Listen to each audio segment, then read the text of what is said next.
Folks, we are live. Welcome to Talking Crit. I am Eric Tenkar, your bartender in the OSR. Next to me, as always, stage right is Bad Mike Battleotto, my 1-2 week work spouse, and Zach Glazer's full-time spouse, the actual power in the Glazer household. One of the primaries of Frog God Games now. Yeah, she true. has more power than anyone actually knows. Is none other Way more, yes. none other than Jen Glazer.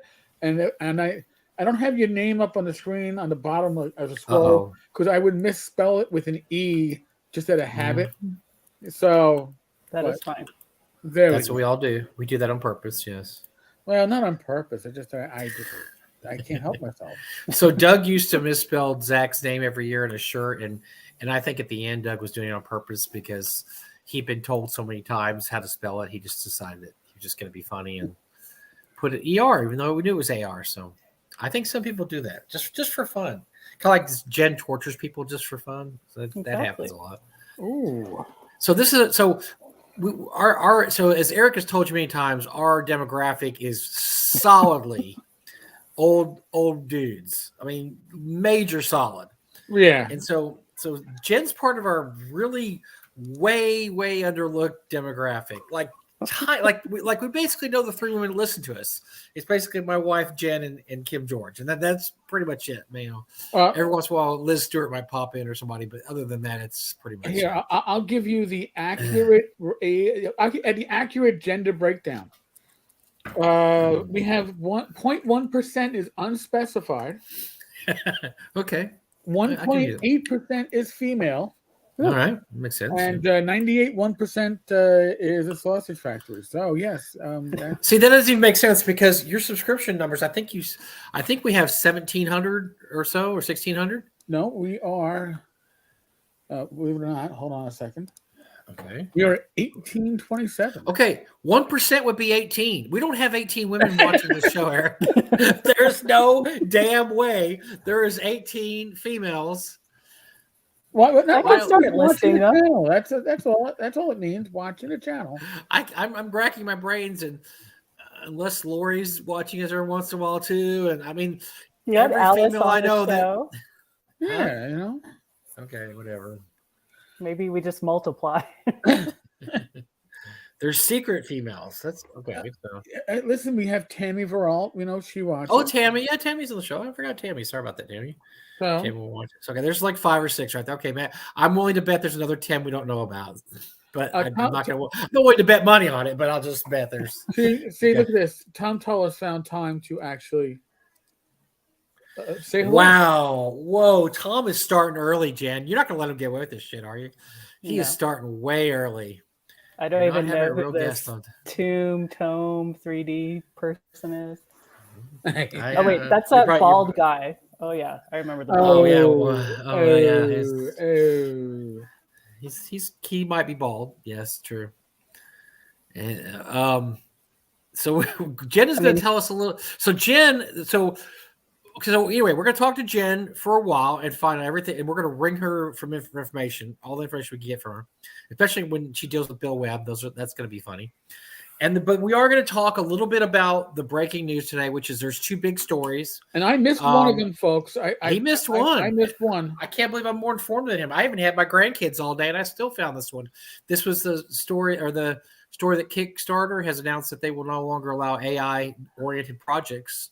They took down a bunch of projects today. And by that, they mean projects that primarily deal with AI, not projects that use AI art, but projects that are having to do with AI. And we'll talk about the difference. And then the huge story of the day is WotC decided it'd be a great idea to drop what they mean by, here's what we're going to do with the OGL. And it's basically turn it not into an OGL anymore. It's the dumbest thing I've ever seen. We might just preliminarily award WotC Gaming Stupid for the whole year of 2023. There'd be no point in doing this week in Gaming Stupid. We may just hold now, just allow the whole. Now, if they get rich doing this, I guess, you know, it strikes me as something that's bad for the hobby and good for WotC. But we'll see. But and so just to announce this also, a couple more things. We're going to have some giveaways tonight.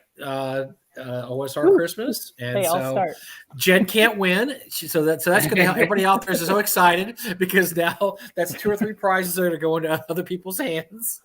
And the other thing is we're going to talk about our show next week. The next week's show is going to be lit, and I'll tell you why. Because we'd already kind of planned this, right, Eric? We were like, hey, let's have everybody from all the shows on the net on Eric's network on. So we thought, let's talk to Rob Conley and Joe the lawyer and Glenn and all these guys. We're going to get as many as we could, and Matt and all those guys. And with the news that dropped today, oh boy, because both Joe and Rob posted blog posts about this. And I'm sure they have some hot takes on this. And then that'll also give us a week for Eric and I to explore our feelings and see how we feel about it. So wait. Explore our feelings sounds very touchy feely. I'm trying to appeal to another segment of our popular. We don't appeal to that segment of the no. So, but anyway, so next week's show it was just going to be a fun end of the year. Let's just talk about what went on this year and whatever. I think next year you're going to see Rob Conley's head explode next week. You're going to see Joe the lawyer's head explode. I think Eric and I will keep our lids on. We're pretty calm about this. I don't know what any of the other guys who might be on the show's opinions are, but like I said, I already know Rob and Joe's, and they are ready to blow. So give them a whole week to cook, and boy, oh boy, next week this is going to be an interesting show. So we're going to talk about the 2 big stories of today, a week from, and we didn't have enough time to prepare. This stuff happened this morning, so we barely had time to digest this stuff. Then by this time next week, we will have fully digested it. And like I said, we'll have Rob. And now who is confirmed? I know Rob and Joe, right? Who else? I think Rob and Joe are confirmed. Glenn is most likely. And then we'll see who else. We'll see who we can pull in.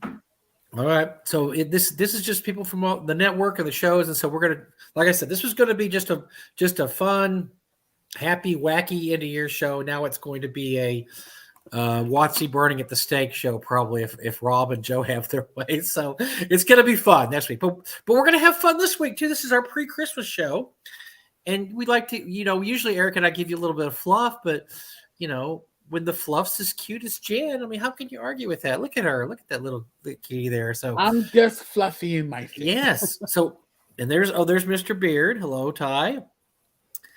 Please put Zach on the good Glazar. Boy, Tom is digging a hole.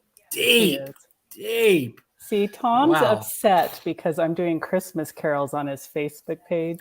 I'm picking the best carols each day, and he gets 31 carols from me. So best is a rough one, but you are giving carols. I will say that if you made an album of this, it would be the worst Christmas songs of all time, which is awesome.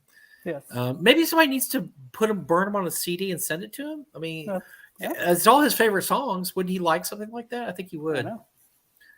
So, but anyway, so Jen is the better half of Zach Glazar, who's CEO of Raw God Games, and in the last, what would you say, 2 years, Jen, she has moved more firmly into actually working for Frog God Games. Before she was just a simple, sexy flight attendant, the kind the throne before, into the throne.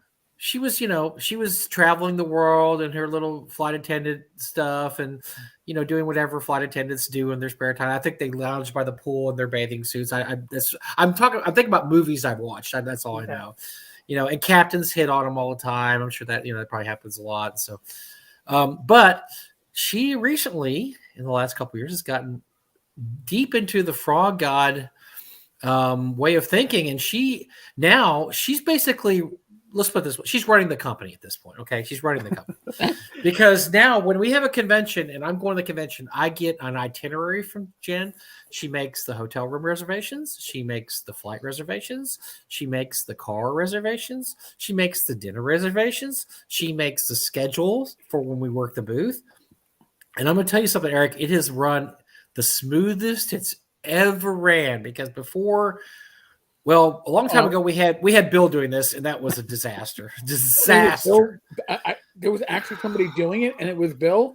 See, now that just there's stories about been better off with, and no offense to Bill, but when it comes to like, I don't know, manning a booth, having anarchy would have been better than having. Well, Bill likes to wander off but manning a booth is tough because Bill does wander off. But there was a convention who I won't say the time and I won't say the name or anything, that let's just say Frog Guide employees, somebody forgot to buy the plane tickets that year and they had to be purchased at the very last minute.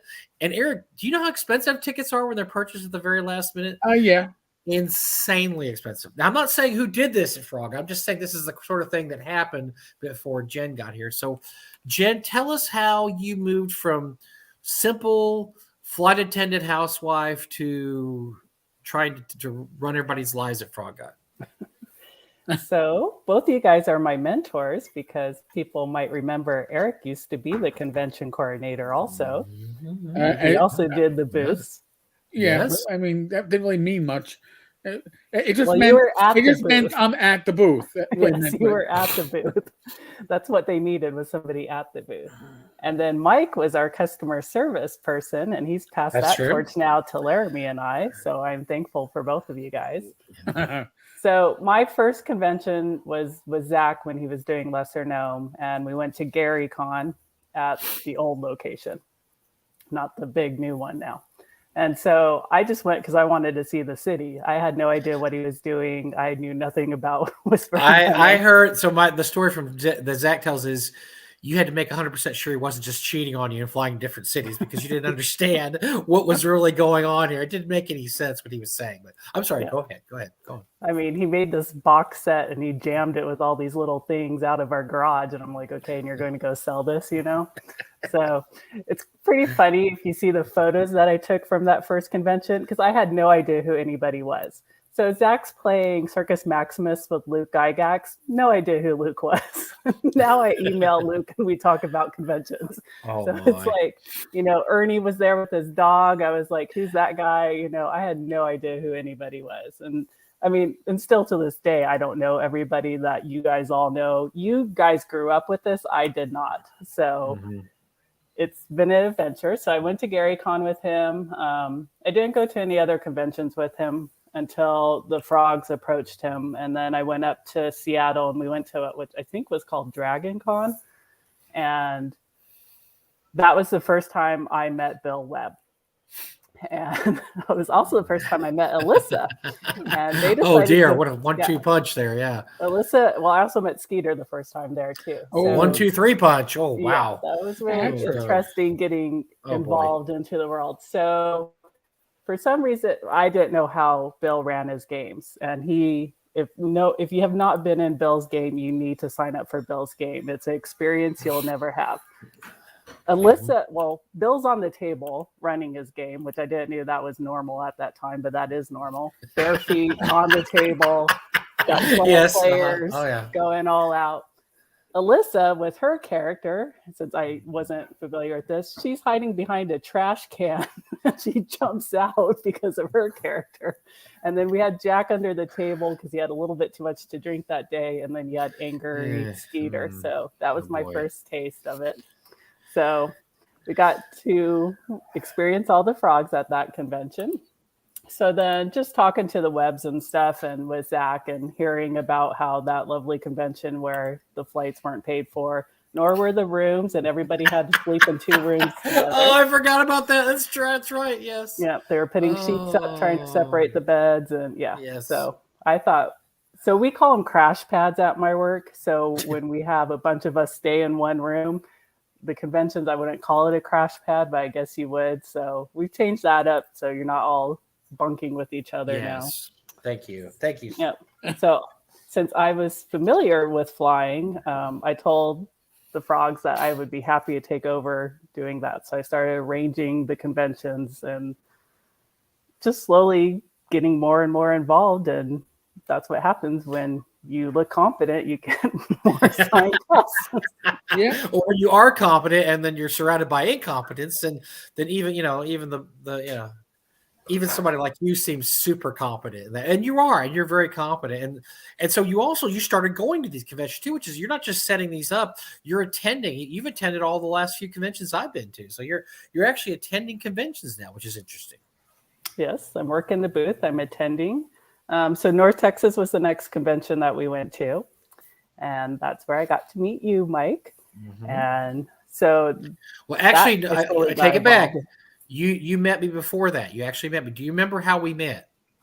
It was after. It was after. No, it was after Gary Con. No, I'm sorry. It was after Gamehole Con one year, and you had flown in. You had a stopover in Kansas City. Yep. And then that's our midway point between when we drive back and forth DFW. And so we checked into the same hotel you were in, and we got to meet you that morning. You gave me some candy. You gave me candy, and and we have a picture. I still have a picture of me holding a little piece of candy up. And somebody asked, "Is it Viagra?"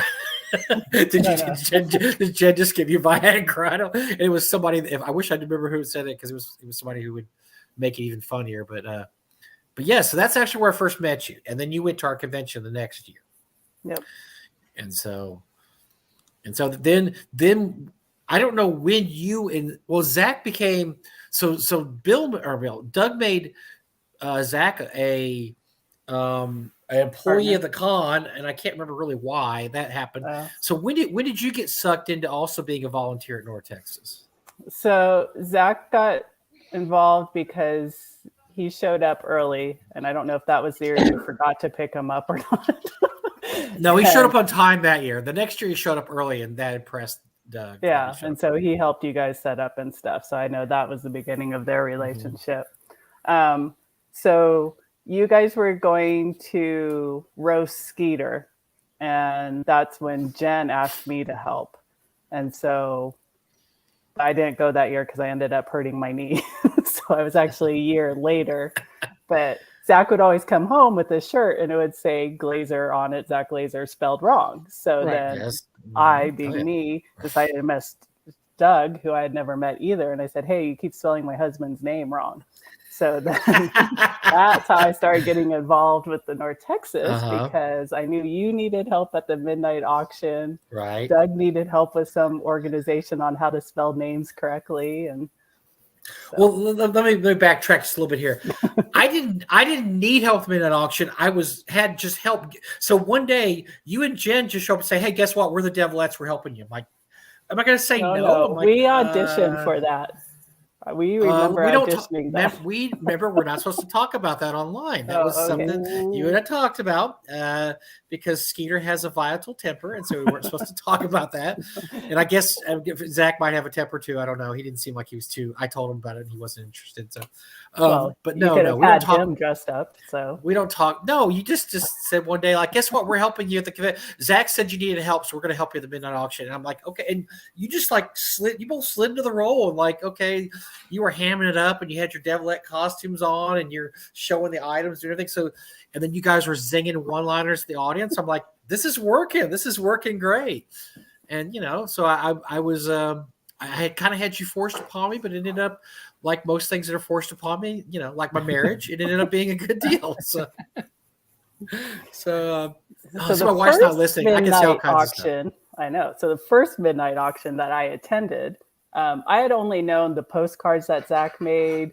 You guys would talk about some of the gifts you're going to auction off and stuff. So my first midnight auction was when your lovely brother did his first Speedo. Ooh. So we're behind the screen, and Jen's like, "You'll hear the music, Mike will get started, and then we just come out, and you're just supposed to show the items." And then I turn to my right, and here's Rob in all his glory. And I look at her, and I'm like, "Is this what usually happens?" Because I had never heard of that before. And then now it really was not. Just roll with it, though. Just roll with it. Yeah. We did, and we rolled with it. So, yep. And then, so you went from there. You participated over the future years. You one year when we roasted Ben Marsh, you both dressed up like Disney princesses, which is great. There had some great pictures of that on the North Texas website of you dressed up like you're Snow White, right? I was. Yeah, that's a rough one, but Northwest Jen was Sleeping Beauty. Sleeping Beauty, yes. Yep. And then you guys have just been great because, like I said, you guys participate and zing one-liners and do all kinds of fun, basically just keep everything running so I can just concentrate on what I do best, which is be awesome, in front of the crowd and suck in all the accolades and all the applause and laughter. And then you guys are great, just my support staff. I love it. It works out so good.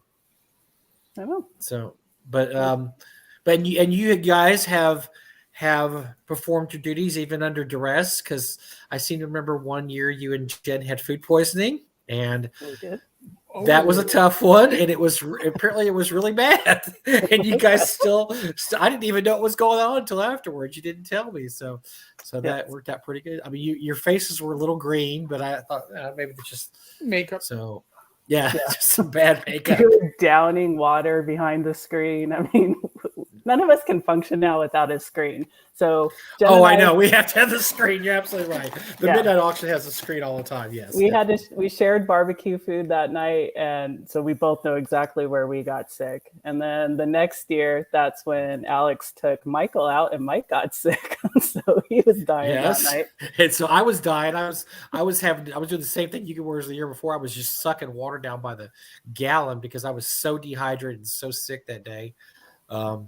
So yes, because the midnight auction must go on. I mean, there's no, and even the year we had COVID, we only had 70 or 80 people. We still had the midnight auction that year and we filmed it because, nothing stops it. So you guys have been an essential part of that. I really appreciate you guys' help on that. And you guys have just been wonderful for the years. Now, I have hinted about this in years past that you guys are getting a little old in the tooth, a little young. We might go younger at that position. How do you feel about that? Do you think that's something that I should do, or should I just stick with you guys? Or well, what you don't know is we also think we might have to audition a new Satan. So wow, okay, dang, that's a rough one right there for me to. Have you talked to Gary about this? Because I wonder what's going on behind the scenes now. Yep. So everybody knows this but me. Okay. All right. Exactly. Wow. Well, I think I'll just I'll remove my objection to having you guys as Satan and Devilettes. The more Devilettes, the merrier. So so I can bring in some more. It's not to get rid of you, it's just bring in a couple younger acolytes or something. I like that. I like this. The more you're right, the more the merrier. I'm digging this. This is awesome. See, this is what Tom is over here whining about something. This is why. So Tom doesn't even know what this is because Tom won't come to my convention. So he doesn't even know what we're talking about. I think he might have some vague idea what Midnight Auction is, but since he's never been to our con, I'm not really sure. A little older AARP cards have yellowed. Wow, I'm younger than you. I don't have an ARP card yet. Regardless of the age Bill Webb tells everybody that I am. No. So, yes. Yeah. You're obviously you're early 30. Obviously I met Eric at North Texas. Yes. Oh wow. And my cat wants to step on my keyboard, which is why I'm holding it up. Tom is lying. I've never refused him to attend. I've offered Tom to be a special guest, and he's turned me down. So, this is a lie, and don't fall for it, friends, who's watching this, because he tried to tell my wife that even. Why won't your husband ever ask? Well, yeah, we're at Game Hall. Why won't your husband ever ask me to be a special guest? She's like, Mike, who is this person? I said, he's nobody you need to worry about. He's actually a nobody in the industry, so don't worry about it. My wife, she's just a fan. He's just a guy. He's a stalker. He's a stalker. You know how Satan attracts these deranged individuals. So yeah, he wants special treatment, like a little yellow bus to pick him up from the airport. So you've been coming to all the conventions now. I don't know how many in a row you've hit now. What have you learned about conventions you didn't know about before? What has surprised you about the conventions? Going to as many conventions you have. So I think the conventions are a great place to hear the customers, what they're looking for. It's a great place, and I think we need to do more of this in the future, is play test games. I mean, if you want to learn about a game, these GMs, they're rocking it with Laramie, who's now in the chat, Ken Spencer, they run 12 hours of games during the day. I mean, you can. Laramie is a machine. Yeah, Laramie's a freaking machine. It's insane how much that guy puts into the game. It really is. Yeah, and so you get an opportunity if you're like, I don't know if I'm interested in this one or that one. You get a chance to do it, and then moving on, taking that a step forward, and we have Robbie, who's also in the chat tonight. She's one of our OP GMs. Play the game, forward after the convention, get a group going. So, so you weren't so. What so you didn't really know any of these guys before, like you said, you didn't know who Luke was, and you have no idea who these creators are. Have you ever met somebody at a convention? You're like, oh, I know who that guy is, and you actually legitimately knew who he was beforehand? Probably not before. Usually Zach comes and tells me, he's like, do you know who you're talking to? And I'm like, yeah, that's Larry. He's like, that's Larry Elmore. I said, yeah, Larry. Am I supposed to remember last names? Yeah. Oh, that's awesome. Alan Hammock and we met years ago, and now Alan and we always have dinner together. And because he's an older perv, and so yes, no one. Alan, as much as I love Alan, but Alan has eyes for the pretty ladies. So yes, Alan's great. Alan has a great sense of humor. So. He does. For those who don't know, he is extremely funny, and what I like about Alan is he's game for almost anything. You think, oh, he's some old guy, and this that he acts half his age most of the time. He's, but in a structured way. I mean, it's not like he's out there boozing up till 3 a.m. Although he has done that with us before too. But yeah, and then Steve Winter, I actually met at Enfilade, which is a war gaming convention. I didn't know. That's the one up in the Northeast, or Northwest. I didn't know his history with D&D. So then at North Texas, someone couldn't play in his game. So I was asked to play in his game. And I'm like, okay, 1, I have never played. And 2, you want me to play with the Steve Winter. I mean, I finally got that name together once I found out who he was. I was like, no, I'm not going to play some high-level character, when I really need to start at the first one. So that was really good idea. Yeah. I mean, all the TSR people that I've met, I had no idea who they were. I mean, Darlene, I've seen her at the conventions. Great work, Steve Marsh. So you're saying, so now you could actually say, okay, I know what this, like Darlene, oh yeah, I should do this map. And I know, so now you kind of know a little, you've learned a lot in the last few years. Oh yeah, definitely. I would say I'm old school now. Oh boy. That's good. Too soon? That's good. That's good. Yeah. But the other thing that's been cool about the conventions is just everybody that we've met, everyone's been really open. They want you to play with them. And then even getting, both your wives I've now met through you two, and I brought them in too. I mean, Rachel's been a player, and she is great at helping us new people to know the game. There you go, Rachel. You hearing that? See, props to Rachel. Well, and then Christy, who had come to the conventions just to see you, we finally got her playing too, and we have our little wives game. I don't appreciate that very much. It doesn't need to be. There's certain parts of my life that need to be segmented off from my wife's life. Gaming has always been one of those little boxes I want to keep over here, and so I don't appreciate you asking them to play in your women's game every year at the convention because that gets that. To do so. But the one year we had like 20 of us playing in a room. I mean, it really expanded. We started with probably like 5 or 6 of us, and then it was all the wives. Yeah, it was the wives game. Yes, when Johnny read it that year. Yep. So I heard a story. You don't have to tell me if it's true or not because I know it's true. But this was funny. Is apparently in one wives game you were playing gangsters' wives, and the gangsters were in prison, and one wife who I will not mention the name of. Ended up disturbing my wife because of her very graphic descriptions of how she was torturing somebody she needed information of. Was this a true story? I was not that person, though. It wasn't you. I was at the table. But yes, and apparently the other wives kind of looked at each other and went pale because her descriptions were a little too over the top. Like, okay, why should she know this? Was it Rach? No, it wasn't Rachel either.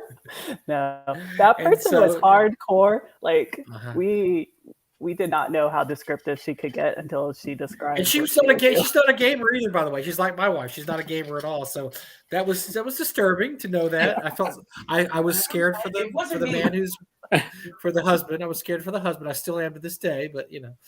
I thought that was hilarious because that's the fun part about gaming is until you sit somebody down at the gaming table, even people who have never played before, you just don't know what you're getting, do you? No. And then that happens, and you're like, "Oh my god!" All of us are putting our chairs back a little bit. We're like, oh, okay. Okay, I take a hammer to his foot, then I smash it to pulp, and then whoa, hold on. We're empowered now. Yep, no, that was a good game. So it was Rachel, wasn't it? I knew it was. No, I'm just kidding. I know who it is. It's not somebody listens to the show. Very creative too, though. So, but yeah, that specific one, though, that was not her on that game. No, Rachel. So Eric has a story about Rachel, but how they came to the con and she thought she was going to go run around and go shopping, and then 3 days in, she's like, "I'm coming back every year. This is my favorite con ever." And so she just had a great time. Listen. She initially looked on the map and said, "Oh, look at this mass transit around here." There wasn't, and she get because it's Texas. Yeah, Texas. We're Texas. Yeah, Texas. But she went up. Listen, I picked. Oh shit! I'm locked in here. I picked the right GMs. But that was good. I needed to be open. Tim Schneider, Zach Glazar, who else? Michael Curtis. But with Michael Curtis's game, we went up just drinking because we were all dead tired Saturday night. Matt Finch. Yeah, it was just a really good group of GMs that you just knew were going to run games that weren't obsessed with the rules and obsessed with player knowledge as opposed to playing your character. And Rach had a good time. And her first real game was Time Master, because I picked a game with Tim Schneider that I figured Tim and I will be the only ones who have any idea how this game gets played, because I used to run it. And I go, perfect. Everybody else will be as lost as Rach. That's how it was. It was perfect. Listen, if Rach doesn't go, who would keep me in line? Usually it's Mike and Zach, but it works pretty good. We're pretty good at watching each other. The whole thing is we're old now, Rick. I mean, we don't get in trouble at cons anymore. No. We're too old. I don't even drink as much as I used to. I try to drink a little bit, and I get tired, then I just want to go to sleep if I drink too much early. Tonight I finished off my first holiday bottle of Winter Jack, so I'm down one bottle, Eric. I'm down one bottle. So. But okay. No, I've been we're kind of boring now. We go to conventions. We just want to stay up and talk to people. We don't stay up and party or anything. And you do your show and you interview people at the cons now. Well, we do a live stream every night from the con. It's a lot of fun. Yeah, you guys are now out of the booth and creating your own sound booth. whatever works. I've actually got an invite to another con that's willing to give me my own booth as my broadcasting. Big time. Well, we'll see.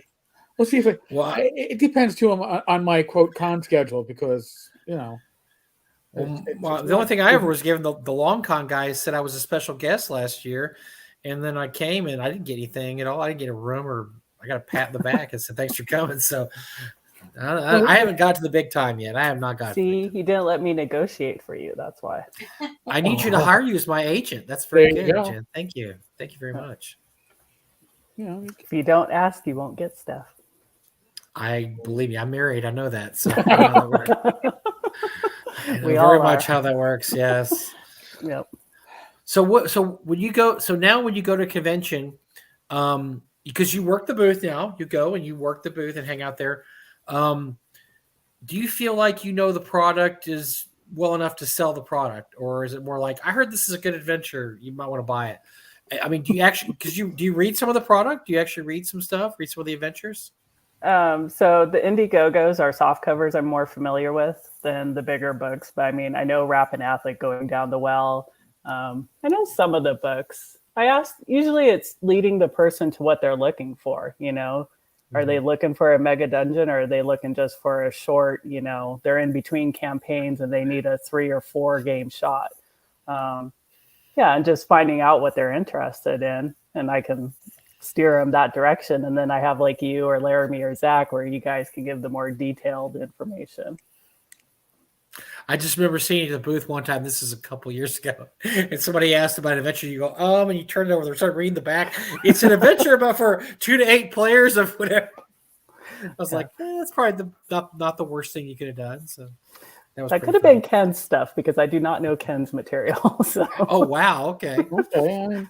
Listen, I still remember Rach trying to sell the Blight, and that was another great one. Yes. Oh my God! Rach selling the Blight. The perspective of a social worker who was involved in drug and alcohol treatment, and going into detail because that when she started. Here's a game with a bunch of that. Here's a bunch of disturbed individuals. It's really disturbing.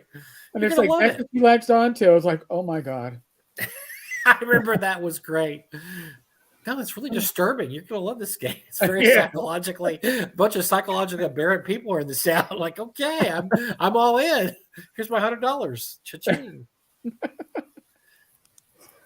But I think conventions are changing too because with COVID, we had to turn and change everything to be online. And the big conventions we're doing online. And then also on our Frog God Discord, we started doing game days. And I think now that we're, post-COVID, kind of not really still, people are deciding, do they go back to conventions or not? Are they still doing their home game with their people or did they need a break? And then, with everything that's been coming out lately with WotC, who knows what the future is going to bring. Well, and the con scene has been pretty good the past year. I mean, most of the cons, including North Texas, had really good attendance. And so after COVID, everybody was really happy to get out and, stop being cooped up. So Gamehole was great. I had talked to Alex and they had their best year ever. Now North Texas, we didn't have our best year ever, but we had a very good year. But yeah. And then from what I understand, same with Gary Con and some of the other conventions. So I think it's coming back. Yeah. It's just, people feeling comfortable again, coming out with so many people, it'll take time too. So when was the decision? So you were kind of running things behind the scenes. You're making everybody's reservations, which is great. Like I said, it's great to have somebody as reliable as you, Jan, doing this stuff. Because I love it when I feel like I'm so important. I get an itinerary. I'm like, I actually got an itinerary. This is awesome. But why did you decide to actually start going to the conventions also? I mean, you could have just said, well, that's just something I'm not going to do. And you just have to find somebody else to work the conventions. So I was not going to the conventions for a while. And then, so it became a joke with Total Con, which happens in February. It's outside of Boston, where I would get an overnight there and I would come and show up just for a few hours during the day. So I would scare everybody because I would just come in to see what was going on. And Zach's like, you really should start to come to the conventions. So he asked me to come and I started attending. So I've only gone to Gamehole twice. Okay. I've gone to Total Con twice now as for the full weekend. In the past, I've only gone there for a couple days. North Texas, I think I've been to 4 or 5 now. So Gary Con. So Gary Con, I went a long time ago, took a break, and then now I've probably been back to Gary Con twice now, maybe 3 times.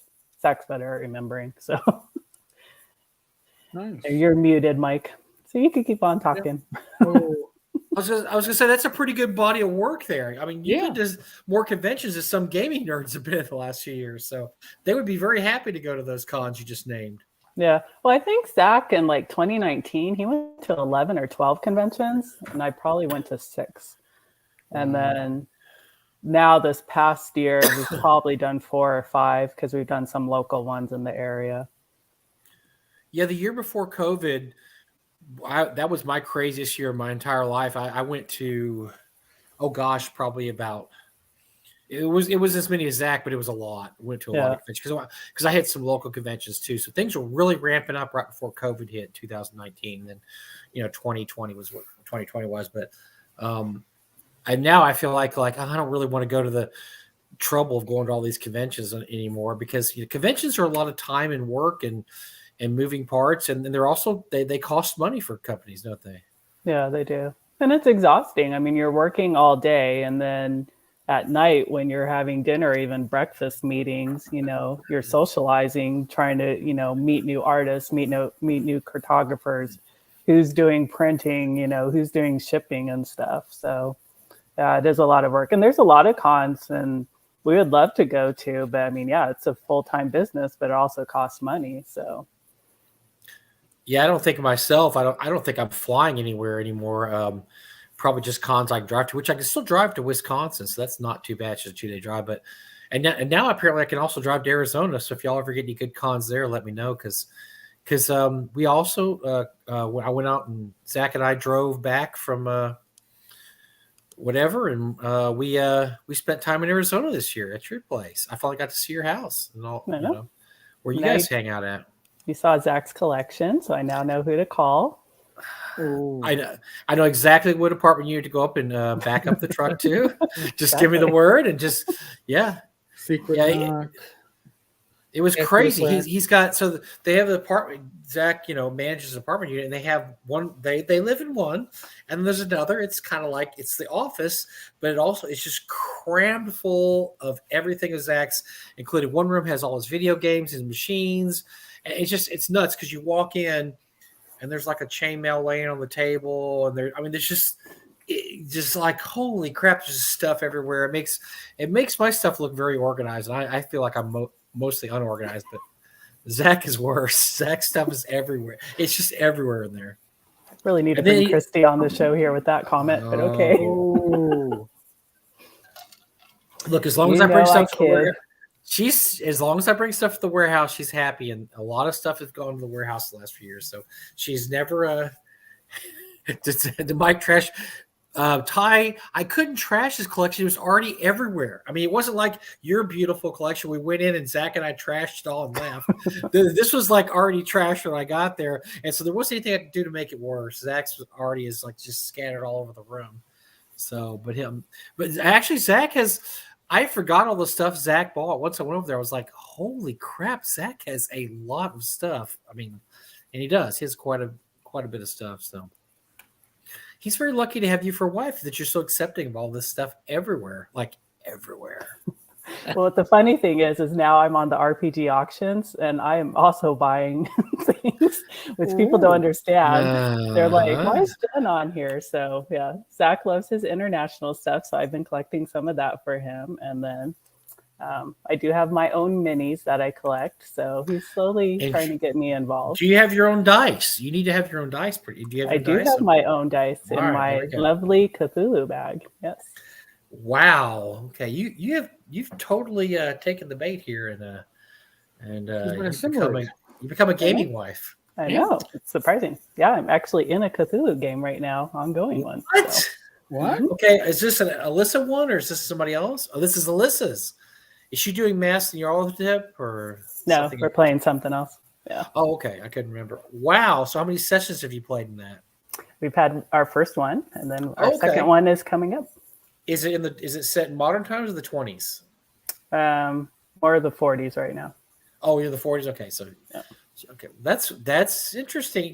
We're all famous detectives, so working. Well, I always thought that Call of Cthulhu is, along with most modern games, is a great game for somebody who really hasn't role played a lot, because you're just basically playing a character you might have seen in a movie, or or just something you've always wanted to act like. So I've always had really good luck bringing in non-gamers to games like Call of Cthulhu. Yeah. And that's why I like the OSR and stuff. I'm not a rules person. I want to get in and just learn about the game, and you guys can all fight about the rules and which one's the best system. Just let us roll. I find that during my years of gaming, this could be different for everybody. I always thought the women in our group were the better role players. So it seems like the guys are more nuts and bolts. Let's just get down to combat. We're going to do tacticals. And the women are like, whoa, hold on. I want to find out the motivation here, or I want to see what's going on. And some of the best players I've ever had have been a female, because they spend a lot of time actually appreciating what I do as a DM when I set up things. Whereas my regular players are like, yeah, whatever. We just want to go kill the monster. And the women were like, hold on. He said something here. What does this actually mean? I'm like, yes, she picked up on it. The guys are like, huh? What? I'm like, yeah. I had a female player years ago. We played in the city of Waterdeep. And, okay, pick who you are in the city of Waterdeep. And everybody's like, yeah, I'm this guy. And she's like, wait, there's a thing there that says there's royal families in Waterdeep. Yeah, there's royal families. And she said, I want to research them. I'm like, okay. And so she researched all the families and she picked the Roaring Horns. Now, if you know anything about Waterdeep, the Roaring Horns, this rich family that they party all the time. They have a villa in Waterdeep and it's just trashed out all the time. They have parties all the time, but they just keep making more money so they don't run out of money. And her character was a paladin and very strict and didn't drink or do anything bad. And so she would role play every time she came into Waterdeep. She'd go visit her family, like, I better go visit my family, and I don't want to go. And they're like, your family's the coolest ever. I know they party too much, so I don't like it. So she'd go there, and they'd all be partying. She'd be like, hi, Mom. Hi, Dad.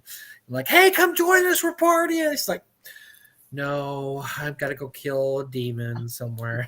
And so she played it perfectly. It was so great because she made herself the old funny daddy in the family. Like, I don't like her. They're just going to waste all the money of the family. And all the rest of the playing are like, man, you're spending too much time role playing your character, man. We just got to go kill something here. But I appreciate it. I thought it was great. So I've always appreciated female players because I think they are. I think they're better role players. So. Your mileage may vary, folks. I think they think more out of the box because they aren't as restricted by the rules. That's true too. You know, I just see with Rachel. It's like her when she plays a game, her lack of the knowing the rules is actually to her benefit because she's not trying to figure out how to fit it into the rules. Here's what I want to do, and it was a GM allowed me. Well, yeah, look at that. You asked and you got it. Whereas like Mike and I would probably go, all right, well, it's like using the overbearing rules and combining that with the weight rules. I think if I can perform I think I can argue this.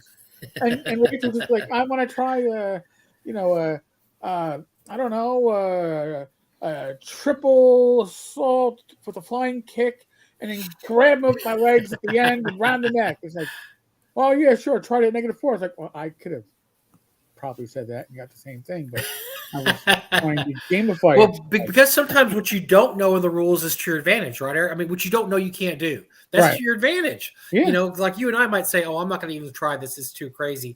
And somebody who doesn't play all the time would say, yeah, I want to do this. And I told the story many times, but one of the best Call of Cthulhu campaigns I ever ran, probably one of my favorite campaigns of all time, or my favorite. A guy wanted to be Indiana Jones. He goes, I want to be Indiana Jones. It's set in the 20s. I want to be Indiana Jones. I said, well, let's try to make that work. So he used a whip, and he had a gun, and he had a fedora, and he loved it, and he made it. And most players, that are playing Call of Cthulhu, like, oh, I want to be a professor, I want to be a gangster. I mean, they try to pick a stereotype. He's just like, no, I want to be Indiana Jones. And everybody else like, well, we didn't know we could be Indiana Jones. Like, you could be whatever you want. You just tell, whatever character you want to be. And so I used the template for, I think, adventure or something. I can't remember what it was. And he had a great time. He made him Indiana Jones. It was perfect.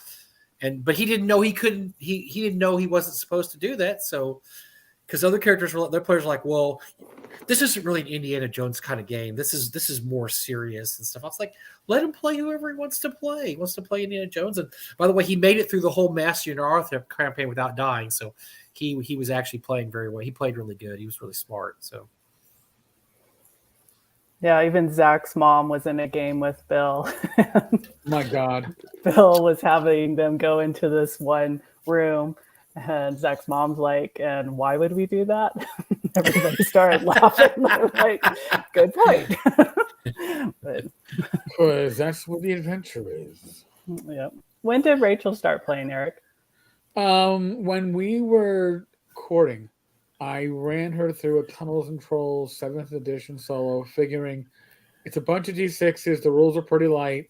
And I can run a solo as a one-on-one and embellish it and all that stuff. But her first, honest to God, true session was Tim Schneider's Time Master, where she was fighting some alien with 4 arms, and she started like, I never watched pro wrestling as a kid. Apparently she did. She remembered some move. I want to do whatever. And Tim's like, oh, you know what? Yeah, sure. Let's see if you can pull it off. And then like, somehow she gets this 4-armed creature in a headlock and her pounding his head on the bench. And I'm like, my wife is pretty violent when it comes down to it. Like, oh, it's eye-opening for me. But at the same time, like I said, I chose that to be her first real RPG session because it's like nobody can know the rules but Tim and I. And even my rule knowledge is 20 years out of date. But it was good. And then Zach, I think, was the second GM. Matt Finch. It was very relaxing way to get her involved. And now she loves Merle. She loves playing in Merle's games. She'll play.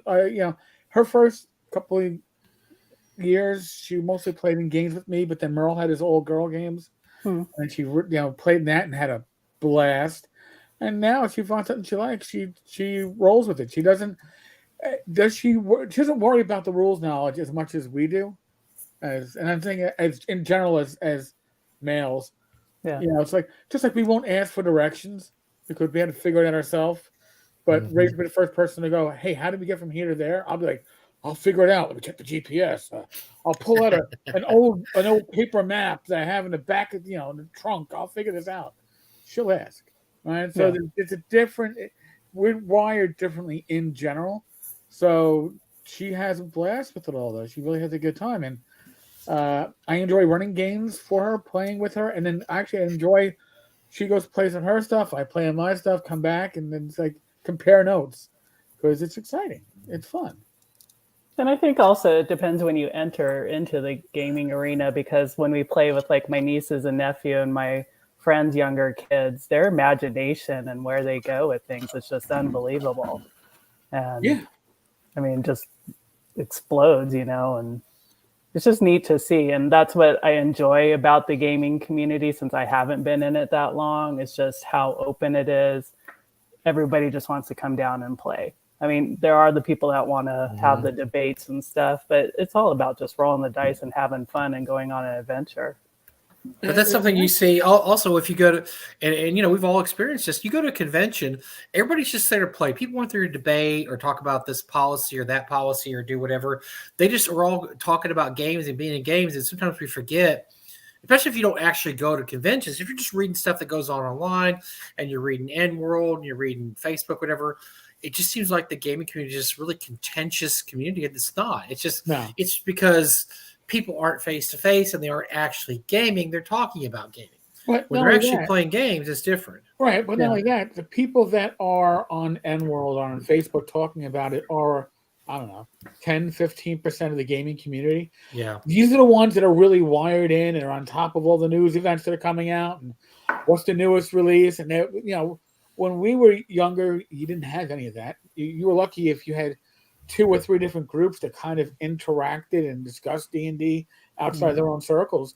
But now your circles are so much larger, everybody's discussing it that we know. But then there's still a large contingent of people that don't. I mean, honestly, right before we came on the show, I got an email from a friend of ours in the gaming community who was like, "Can I get your email address?" I'm like, "Sure." He's like, they're like, "Well, my husband wants to ask you some questions, and he doesn't do Facebook."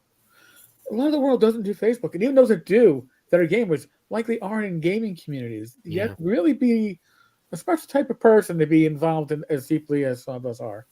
So, yeah, even we call it jump seat confessionals at my work. So you'll be sitting there, and they'll be like, it's just normal questions. Where do you live? Are you married? Right. Dating? Single? What does your spouse, partner do and stuff? So D&D is becoming more popular, but in my world, it's not real popular at my work. So, I'll tell people my husband's a game designer, and then I'll just leave it at that if they want to get more in depth and stuff. So then I go, "Have you ever heard of Dungeons and Dragons?" And then if they say yes, then I'll go a little bit deeper. Well, this one person, she's like, "Oh my God, my husband plays. He has his weekly game." I said, "Oh, right. What does he play?" And she goes, "Pathfinder 1." And I said, "I'm going to send you some books." And so I dropped off some books that we had, over Indiegogos. And she was like, "My husband's so excited that there's another flight attendant that knows what I do." Now there's somebody to talk to. World. Yes. Yeah. And the people I've met online, whether it's Discord or other social media, it's just starting that conversation. Oh, yeah. Usually it gets crossed up. Like at my local pub, you're like, "Oh, well, where were you the last week?" "Oh, I was at a gaming convention. North Texas RPG." "So what do you got to do? Like play poker and shit?" No, role-playing games. What? Dungeons and Dragons. Aren't you a bit old for that? It's like, I get the one I get all the time is that we have a gaming convention. Oh my god, I love video games. I'm into Fortnite. I'm into PUBG. I'm into Skyrim. No. It's not that. And I just got sidetracked by the other day. I saw one of my uncles who I hadn't seen in about 10 years, and he brought his daughter and her husband.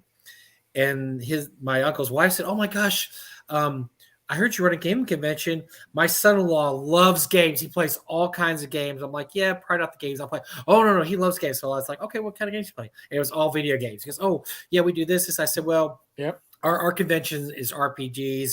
And so I even had to explain what RPG was. Like, what's that? Like, oh, Dungeons & Dragons. What's that? Like, okay, it's, because he's like in his 20s. And I'm like, that's usually what I get is like, oh, do you play, Time's Gone and this is like, no, those are all video games. We're not a video game convention. And I make sure I tell people that because I don't want people to get mixed up, because I worry someday somebody's going to show up at our convention thinking it's all, well, I guess as long as you look at the games that you register for, you figure out it's not video games. But yeah, I would hate for somebody to be disappointed and show up wanting to play video games on a big screen, and they walk in, it's a bunch of old dudes sitting around tables rolling dice. Like, what? Shame. Yeah, so that's my big thing is video. You have to. At this point, I make it really clear up front. No, we don't do video games. That's the one thing we don't do. We do paper games or tabletop gaming, but no video games yet. And then they start tuning you out right when you say no video games. Like, wah, they're not interested. They don't really want you. They really don't care about it at that point. Oh, by the way, I'm still getting updates from the other members of this channel about the whole 1D&D OGL. It's like another good video to watch on it. It's like, oh. Geez. Yeah, so we need to. So let's stop these softballs. We need to ask all Jen the tough questions about AI art. And we need to go into detail about one D&D and Frog God's policy on AI art, Frog God's policy on 1D&D. We need to delve into these very deeply with you, Jen. It's the witching hour, right? It's almost 9 o'clock.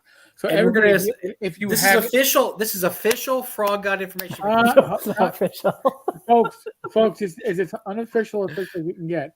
But if you haven't commented yet, and this does not mean Jen, we're almost at 9 o'clock. It's that time. It's that time. I have 1 minute away. Let's go ahead and roll. I have 7:50. I want people to get a chance to get their comments in because it polls from the last, I don't know how long. Oh, not Michael Gross. Michael, you can't win. You're not going to win anything. So we have, and it's good he's here. Oh no, that's Jen's ringer. Michael's going to be Jen's ringer. I have a feeling. Oh no, he's going to help me with the frog certificates we're giving away. Oh, how many of those are we giving away? We're going to give away 4 $25 ones. Oh my God. $100? Oh. Gee, we're going to give away so much good stuff tonight. Oh my God.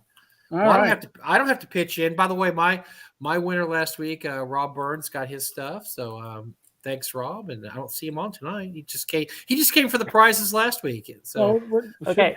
So everyone, the reason I'm on the show this week is because I won 3 prizes last week. So I'm not allowed. And I'm not eligible. No, so yes, don't worry. I want to know. You know why you're on this show? You know who suggested this? Christy did. Christy said, "Why don't y'all ever have Jen on your show?"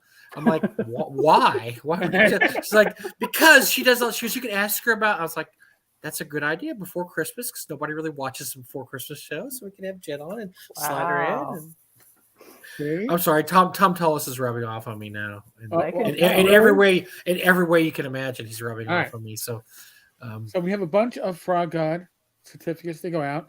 We also have Endless Encounters PDF, BX or 5e from Pacesetter Games. I'm giving away a $10 drive-through RPG gift certificate.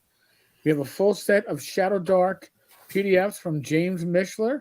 And we have an Arduin map in print and Emperor's Choice. Those that have the Arduin Legacy are insane enough to mail this anywhere in the world. So all these prizes are eligible for anybody. Nice.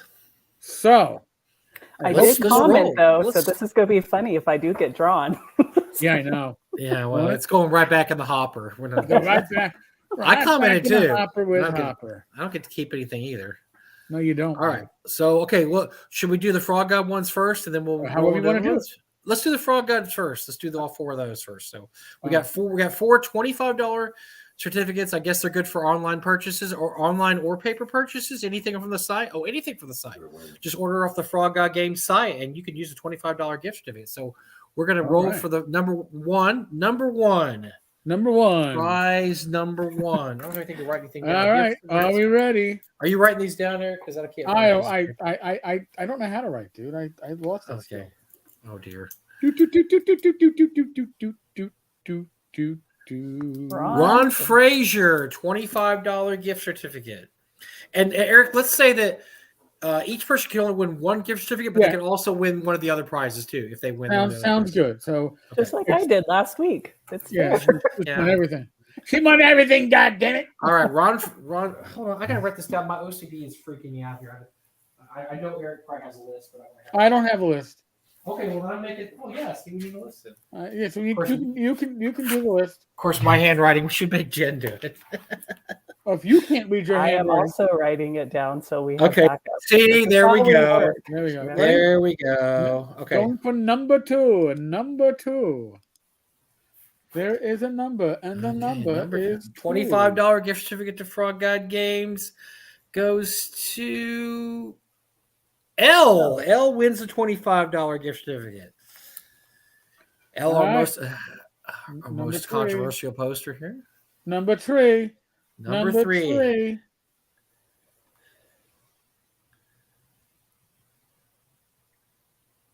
JN3 Storyteller. Okay, so many people don't know who they are. Yeah. Who? That's how. By the way, you need to contact Eric if you win. We'll talk about that a little bit later, though. If you win, contact Mr. Tenkar. Okay, here's our fourth and last $25 gift. I'll give the information up. That's the email. If you are a winner, that's how to contact me, so I can move your contact information. Tavern@gmail.com, and he will link you up here. No whammies. I can't win. Whoa! I can't win. Payola plug all over there. Okay. Yeah, I can't win. All right, you can't win. I guess I can't win either. Dang it. Ty can't win either. No, Tom Tullis can't win. Oh my God, I knew that. Yes. I knew that was going to happen. God, her luck is insane. Do you ever go to Vegas? It's not Vegas. Now Mike's going to win. All three of us. All right, David Thompson. All right. And now moving on to now moving on to our other guests here. What's the first one there, Eric? We have an Endless Encounters PDF.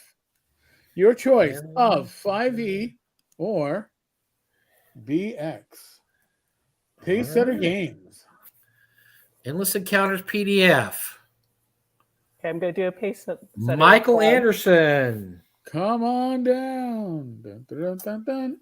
$10 drive-through RPG gift certificate. I believe that is also available on drive-through today for sale. Ooh, okay. What, Endless Encounters? Mm-hmm. That's a good Pacesetter. Item. Good guys. Michael Anderson, he can win this, right? He can win another one? Yes. Michael Anderson wins that also. He's got the luck of Jen, as they say. One more time. All right. What's the next prize? Next prize is a set of Shadow Dark PDFs. I believe it's 4 separate PDFs from James Mishler. Oh, yeah. He does really good stuff. His stuff is really good. I don't even think I have those. His Judges Guild knowledge is incredible. Come on, I need to win this. I don't have it. Dandelion. Luau Lu. All right. And the last prize or gift of the night from our friends at Emperor's Choice. Oh, I should be drinking tea. I should be drinking hard liquor out of one of those mugs they gave me. Is an Arduin map, physical copy of the map of Arduin. That's beautiful stuff. All their stuff is just incredible. Yep. Dun, dun. Robbie Cunningham. Dun, dun, dun, dun. Sweet. Where do I know that name from? That name rings a bell. Robbie's one of our OP jams. Oh, that's right. Okay. All right. Now I gotta go back and oh my God. Wow, we gave away 8 prizes. Beautiful. L wants you to re-roll. Who does? L wants to re-roll? Okay. That's a $25 gift certificate. from All right. from I Frog Games. I'll take your word. Haven't gotten through that many comments yet. I'm still trying to catch up. Okay, right. what's the reroll? Okay. All All right, right, thanks, Al. We reroll. appreciate you sharing that with the community there. All right, somebody's going to get lucky here with a David. No, David already won a $25. We already won one. Yep. So roll Sorry, again. Dave. David already got $25 coming in. This isn't like the old days when we let Jen win everything. Like she just kept winning them over and over and over again. It's just piled up with.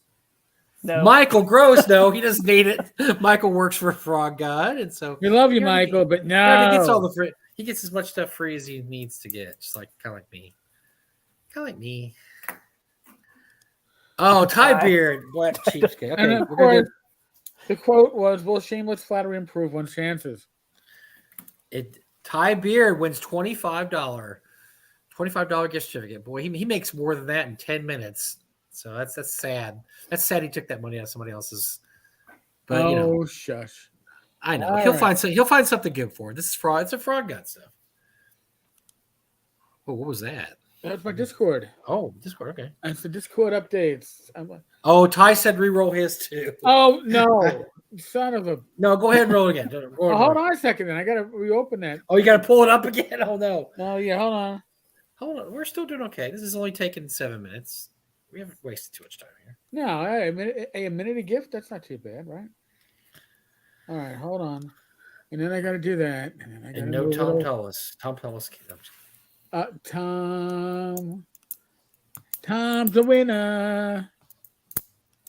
All right, so roll again. This time, this is for keepsies. Boy, who thought it'd be so hard to give away $25 gift certificate? Nobody wants it. I don't understand. Hold on. Yeah. Sure. Well, somebody new we just need somebody new to win it. Come on. Or somebody that's not filthy rich like Ty. Giveaway tool. Ty, I've seen Ty Light cigars with $25 gift certificates. All right. Big money, no whammies. Big whammy. Oh, no whammies. I'm sorry, not big whammy. L won again. Keep rolling again. L already didn't want the gift. L didn't want it. See, just push the button. It's easy to do. It's easy. It's no investment here. Laramie. Laramie doesn't need it either. Keep rolling. Keep going. We'll hit a name on there eventually. Come on. It started to be rolled 7 times. Come on, man. All right, there we go. Dave Marmachan. I'm sorry, I don't know how to pronounce it. I butchered it. Marmachan. All right, Dave. So our 4 winners. We have 4 winners to $25 gift cards. We have the other winners here. Get in touch with Eric at tenkars.tavern@gmail.com, and he's going to set you up. I will set you up. And will we have any rolls next week after Christmas, or I don't know. We will see. Well, I mean, we're going to be pretty busy next week. We might not have time to roll. Yeah, we might listen. Especially as long as this takes. As long as the rolling takes. Yeah. I'll be back if you do. No. But the thing is, with the giveaway prize, we can really only give away things that are not physical. Yes. Or have international shipping. So I can't do. Right. I couldn't go like, hey, for the end of the year, let's give away the Hyperborea print set. Because Dave, you're going to get the 20. We're not re-rolling, Dave. You're getting the $25 gift certificate from Frog God Games. Tough. Sorry, you're going to have to go buy something from Frog God and see what your competitors are up to. Go check out what your competitors are doing. You'll appreciate. You can use that $25. You'll find something for Frog God you like. Larry was like, I can take it as a bonus. Nice. Nope. Laramie makes plenty of money doing what he does. He doesn't need to make. He's rich. He only works that second job as for fun. Dave, we know you're from Arduin. Get some Frog God stuff. Yeah, it'd be great. It'd be great to go grab a bunch of PDFs and read them in your spare time. All right. I love giving more stuff. Yes.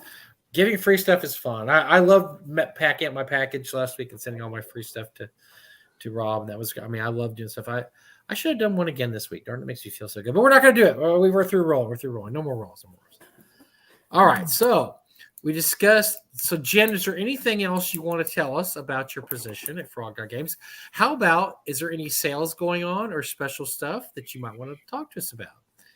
Any Frog God Games sales post-Christmas or pre-Christmas? There is a sale, but it ends tonight. Dear. Well, get on quick. You have your 25. You're not going to have it in time. Sorry, never mind. So let us see if Michael is still in the audience. He could tell me what's up next.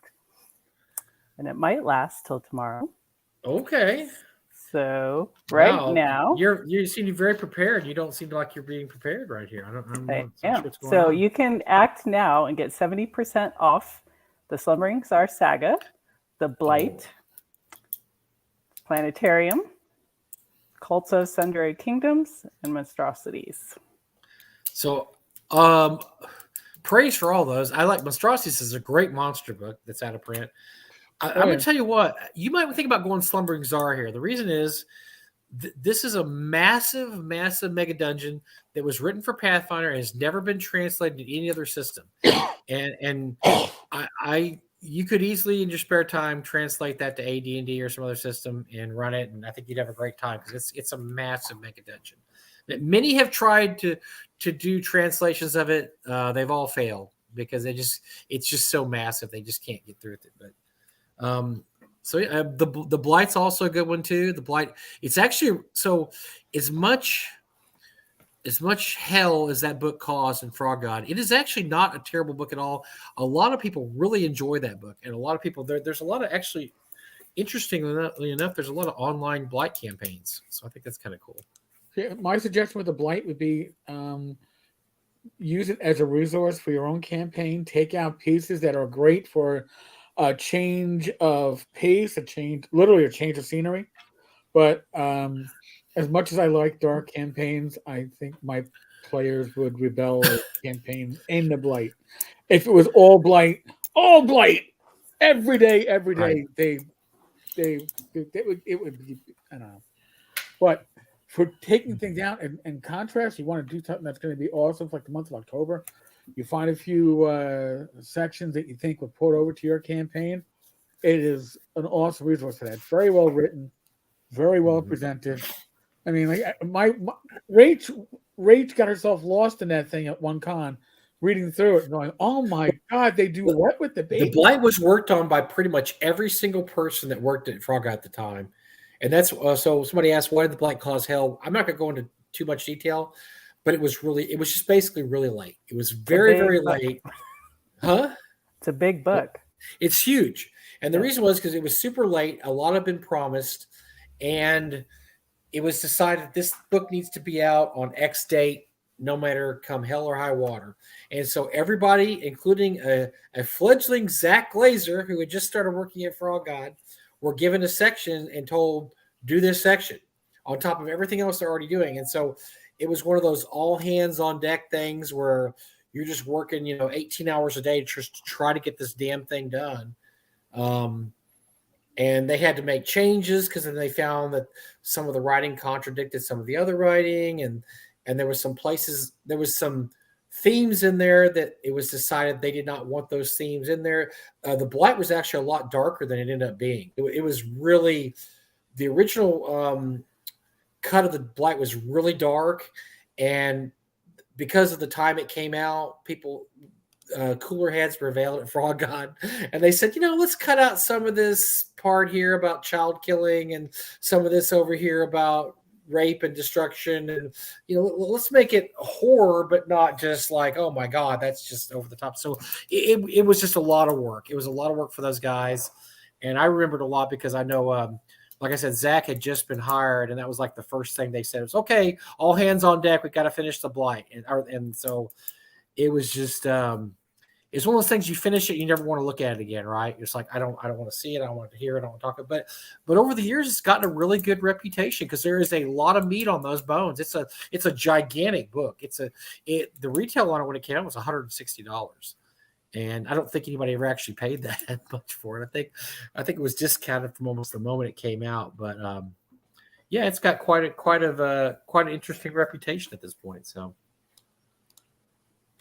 Sorry, Jen. I only saw the private message now, so You're fine. I'm like, there's a private message. Private message. Tell Mike to shut up before he tells the secrets of Frog God. He's talking too much. No. I'm putting the sale in there because I didn't know how much I could get into the chat. Well, I didn't let too many secrets fly there. Everybody knows that stuff. You're very good, Michael. You kept it. But anyway, everybody just worked really hard on it, and they were just tired of it when it was through, and just get it out of here, just get it going. So, but it, like I said, turned out years later, it's quite the cult favorite among people. My copy is 884 pages. Yes, it's a massive tome. It is absolutely massive. So, yeah, I think that's the 5e one. It's the 884. How big was the Pathfinder? If that was 884, the Pathfinder one had to be bigger than that. So, yeah, it's so that might be something you look at for your gift certificate. You never know. So, So, Jen, so you've been kind of running around the industry for a while now. So do you read the stuff? Do you actually do some proofreading, or do you reading the stuff and see how it flows along there? Or I don't read because you're part of the content team. Okay, well that doesn't mean you can't read it. I don't write anything. The content team does is make suggestions about what we would change on it, and then we make Michael Gross do all the writing. Oh. And then Michael Grocery writes it all for us. He takes all the notes meticulously. Then we go, okay, make it so, Michael. Thank you. Bye. And then it comes out. So let's see. I think it was 2019. I was talking to Matt Finch about something with the company. I don't know. Somehow I did something to him. So he turned around and said, I'm going to have you play in my game then at the next North Texas. And I said, no one's going to want to play with me. I'm new. And he's like, oh, no, you'll see. And then he puts on Facebook, he's like, who wants to play a game with Jen? And I'll be the GM. All of a sudden, all these people start answering. We had 14 people. He's like, I got to close it. So, he did that. I played in Matt's game, had a great time, got to experience how he runs games. So then 2020, when that came around, right when it was after I saw Eric at TotalCon, and the world started to shut down, Matt and Zach were, looking at what are we going to do now, at the company, since things were changing. We weren't going to be going to conventions, our people still go buy things and stuff. And so as an outsider, even though I was a little bit in just doing the convention stuff, they asked me to take a look at the company. And so I decided to look at customer service first because I wanted to hear what the customers were looking for. What were they saying? What could we improve on? And just to hear it from them first, to be able then to look at each department in the company. So it was really helpful to look at that and to hear them. And also it gave me something to do at work because I was just in a hotel room at night with my job. We couldn't go out anymore. We couldn't eat. We couldn't socialize. And Laramie, who is a nurse at night, both of us at night would get on and we would just start going through emails, and that helped us. And then we would ask you, so how would you handle this? What do you do if the person doesn't get their package or they couldn't get their PDF, in the Frog library and stuff?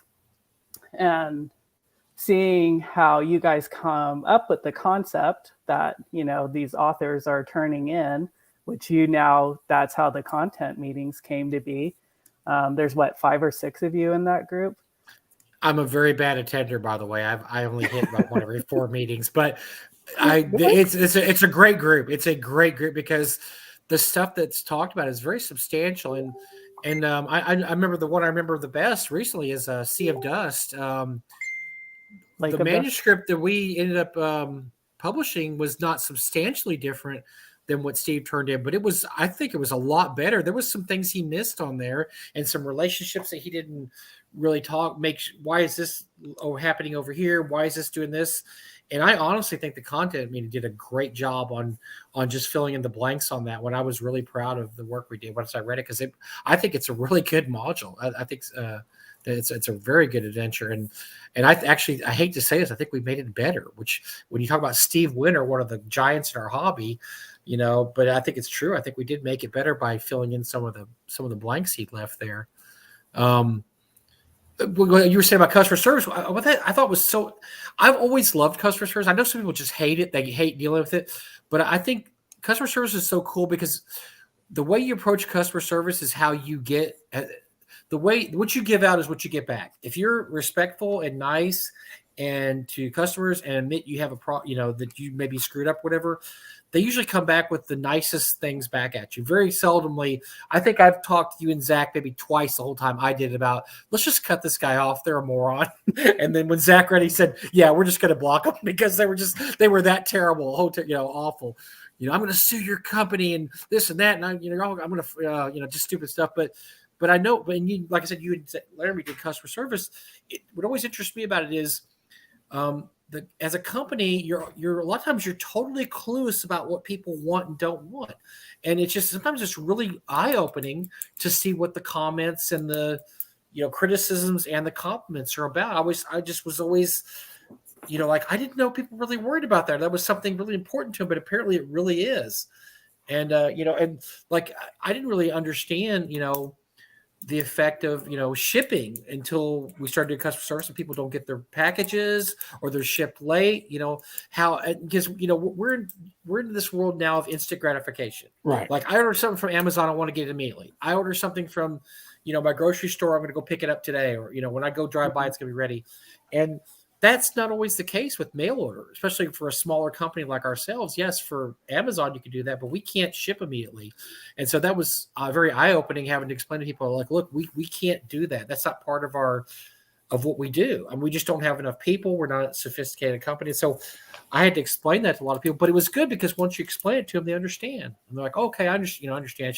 It's just Bill and his wife and his kids just shipping this stuff out. We don't have this giant conglomerate. We don't have a big warehouse, because some people think that, they probably have this big warehouse. All these people are shipping stuff. It's not. And so once you explain it to them, but I enjoy that part of it. I enjoyed hearing what other people said, what they liked and didn't like about a product. And I almost think that everybody that works for a company should go through customer service first. And I know some companies do things like that, where they make you work in the quote unquote mailroom for a week or 2 weeks when you first start out, just so you can see how the sausage is made. And then, later on you're like, well, I understand that. But I think that's a very strong introduction to the company, is working customer service. Yeah, because then it helped when I would, people are maps are always being brought up. VTT is always being brought up. Yeah. Mm-hmm. And like, I didn't understand. I was like, why isn't there a GM map, and the player map? Like, people are just getting the player map in some cases, or the GM map was marked incorrectly and stuff. And so now we know to go back to our cartographers and say, hey, this is exactly what we need for our players. And then those maps are different than what the VTT maps need to be. Yes. And VTT is a whole other monster that we're trying to get into. Last month, we started working with Fantasy Grounds Academy and Fantasy Grounds themselves, SmartWorks, just trying to understand that process more. And we're learning as we go along. Roll20, Edwin has been taking care of that. And it's just finding the people who know how to do it. And like you said, like all of us at Frog God, we all have other jobs. Frog God is our second job, right. And so we can only give so much time, but we are, as you said, in that day and age where we want that instant gratification. We're not Amazon. I wish we were, even our website, we have issues. We wish we didn't have those issues, but in the end, it's just about having fun and playing games, and however we can get it out to everyone and how we want to receive it too. That's what we're working on. And so these past 2 years, so I started doing customer service, then I switched and started doing the marketing and the social media, and just getting word of mouth out there, as WotC's huge. You say WotC, everybody knows WotC. Everybody now the D&D Beyond and stuff. And, but the third-party publishers, we love to create, we love to game. And, I'm talking to the other companies too. Hey, what works for you? What doesn't work for you? And, what are your customers saying and stuff? And this year, we started now producing in CNC Castles and Crusades, and we're talking to Steve Chenault, and we're looking at conventions next year, how we can work together and stuff, so we can just keep this going. Well, first of all, thank you, Skeeter. That took, boy, he had to swallow some pride to say that about me, that professional. But honestly, I mean, Zach did it before me, and Zach sucked me into doing it, which I didn't want to do. But he said, "You used to do customer service, right?" I'm like, yeah, this will be fun. I'll be working for a game company, and I'll be there too. It's going to be great. So he sucked me into it, and I didn't realize I was going to be working 80 hours a week. Not that much, but a lot, because we had a lot of stuff wrong with customer service at the time. And then I guess Pex did it for a while, but Laramie does a great job.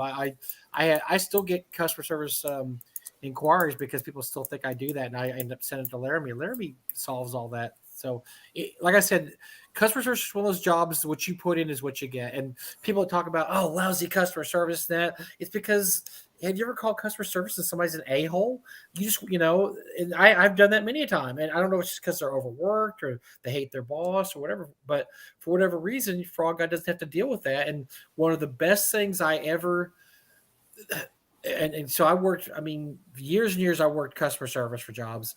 And the one thing I detested was when your boss told you one thing and you did that thing, and then the boss later reneged on that and said, oh, wait, we're not going to do it like that. I don't like that. And because it made you look like an idiot in front of your customer, because I used to do sales. I was a sales rep. And you tell the customer one thing, and then they didn't like that, so they'd call over your head, and they would tell them something else. Like, what am I even doing here? If you're going to – and the great thing I liked about Frog Guy was everything was – transparent and above board. Whatever you think you need to do with customer service, you do it. What do you need? If that guy is his package damaged, send him a new one. We're not going to haggle over product. We never haggled over product, which I always appreciated. If something's lost, send him a new one. If something's damaged, send him a new one. I thought that solves 90% of your problems right then. Is when you don't have. I can't believe companies that haggle over damaged product. Like, well, I don't know. We're really not going to send you. Do we really need to send you a new thing? It looks like it's got a little ding on it. You're probably fine. Why would you do that? I just don't understand that kind of mindset. Yeah. And when we ask for photos, it's not that we don't believe you. It's we take a look at all those photos. Yeah. We want to see what's going wrong with the bot. Is it the how to box? repackage it? Who did it? Is it USPS? Is it whoever we're, Right. Yeah. We've had ones ran over. I've seen the tire marks, and I'm kind of like, what are you guys doing? Yeah, we need to know, did the post office cause this? Did our own packaging cause this? What's the deal? So we asked for photos. I don't think anybody's ever said, no, I'm not giving you a photo. We've replaced $500 orders before. We have. It's just because that's important to us. And I think it leads to huge customer loyalty. I know a couple of people I don't deal with anymore. It's because I had issues with customer service. And I'm just like, you know what? I'm not going to jump through hoops to get a return on something that I paid for that you screwed up on. That you shipped me the wrong item, or that that's one of the big things about Amazon's success. If something goes wrong, you call Amazon, you have a new one the next day. That's an amazing thing to do. And now they can afford to do it because they're a big, giant, multi-billion-dollar corporation, and it's not quite as affordable to us. We still do it, or Frog Guy still does it. Like I said, that just won me over. The fact that I worked 15 years in a job where I got tired of my superiors overriding what they had told me to do. Like, oh, you can't give this guy this discount. Okay, so I go and talk to the doctor. I can't give you this discount. They call up, and the manager says, oh, I gave him the discount. What the fuck am I doing here? What? This is just makes me look like an idiot, Well, it's about being empowered to do what you need to do. And like you said, we'll make it work, There's some things that are out of our control. But it's just if you don't know, and there's things I didn't know until I came into the company. And there's things that like Zach had blinders on, Bill had blinders on until, I was able to say, hey, this is what people are saying. This is what they want. This is what they need, to make it work. So even like the print on demand, some people, they're like, oh, I hate print on demand, but it's getting a lot better. Yeah, it is. It's getting quite a bit better. We get proofs of everything. And even the bigger books, they are getting better. Are they there yet? Not completely, but they are getting there. I actually prefer bad order. Every once in a while, you're going to have a bad order, too. It doesn't matter how good the printing is. And then the next one's fine. So, that happens to every order you put in for print on demand. So, and then just having more meetings, so there is the content meetings than we have on a specific project. We get layout together, we get the artist together, the cartographer, just editing even, and we all look at it. Kickstarter, we all look at the page, does this make sense to you? Because when you've been in the industry for a while, you just forget. Like I go, no, you need to look at this page like you have no idea what this is talking about. Yeah. And it helps too, because our customers come back and they'll be like, oh, what does this mean? And then I'll read it. I'm like, I have no idea either. So we got to go back and change and edit it. Yeah, that's something that's overlooked a lot too, is that when you have nerds talking to nerds, sometimes they understand each other's nerd language. You need somebody that's not in that community to look it over and say, yeah, this doesn't make any sense to the average, reader person. So I'll tell you one thing that we recently did that I thought was really good is that I didn't think our packaging was up to snuff, and we've recently really boosted our packaging. And Zach, bless his heart, you and Zach sent me a whole bunch of stuff packaged differently. Which one's better? Which one got dented? Which one didn't get dented? And I think the system we have now is pretty good because, we did have a few packages that would. Everything I got for a while had a ding in it, and I'm like, okay, we can eliminate these dings, and I think we're pretty much close to doing that now. It's just taken us a while to. Okay, what can we do? What can't we do? What's going to be cost effective? And a lot of it's just finding the right kind of packaging, right? I mean, that's the thing, is you just don't want something that's going to hold the item in there securely. And so, yeah. And the supply chain, that's been killing us too. And paper from our printers, trying to get material even. So, well, packages are treated worse now than they ever have. So I've been buying and selling online since 1994. I know that's like ancient history now, but that's how long I've been doing it. And so that's almost 30 years. This is the worst I've ever seen packages treated by the UPS or United States Postal Service, USPS. I mean, the worst in 30 years. And I don't know if it's because a lot of it started around the pandemic, but I think it's because it's just, just because circumstances. They're short-staffed. They're working 12 hours, 14 hours. I mean, yeah, the people I know they're just frustrated too.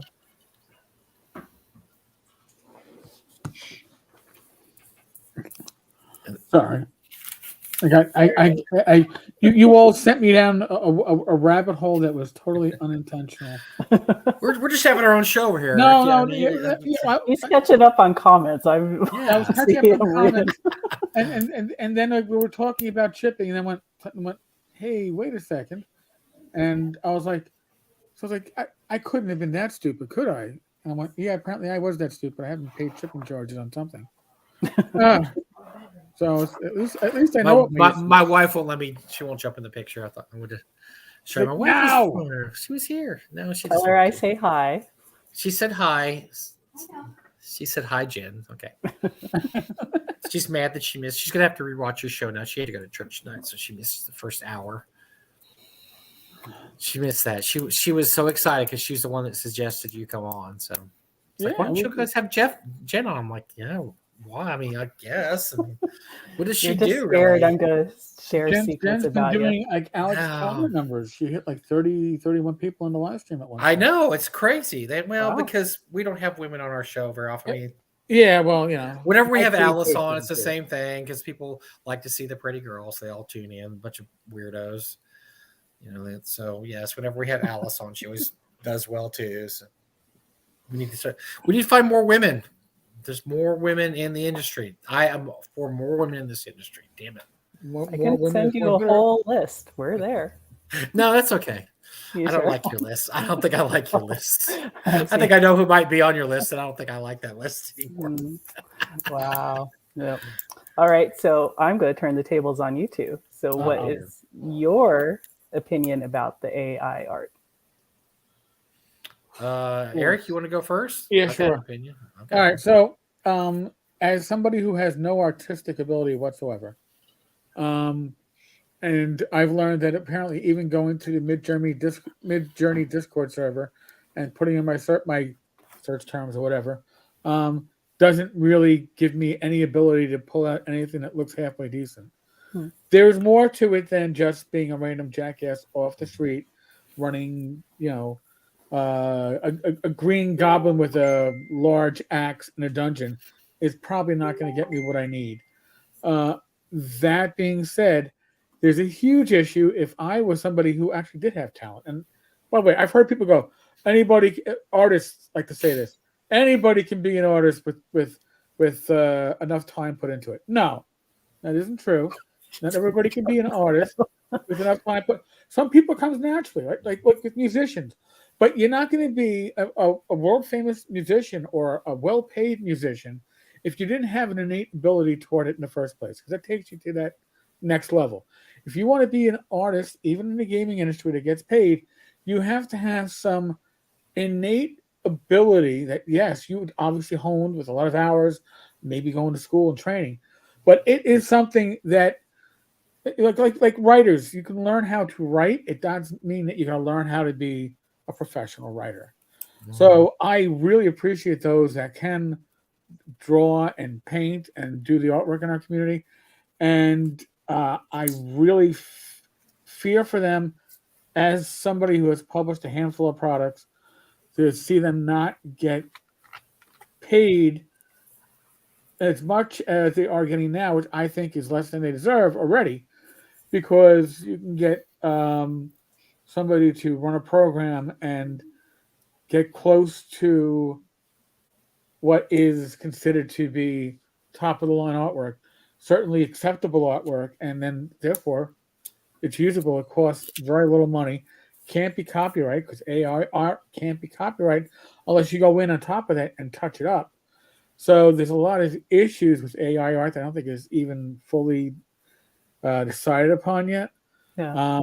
We'll talk about Alice. Alice can work that program, and then she goes in and she tightens it up.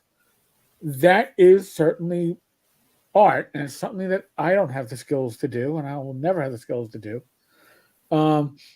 So I do have that fear, though, that traditional artists are going to lose out. Just like we have the AI mapping program from itch.io, the one-page dungeon mapper, which is awesome, but it really just takes what looks like a Dyson-esque or a Matt Jackson type map and randomly generates it.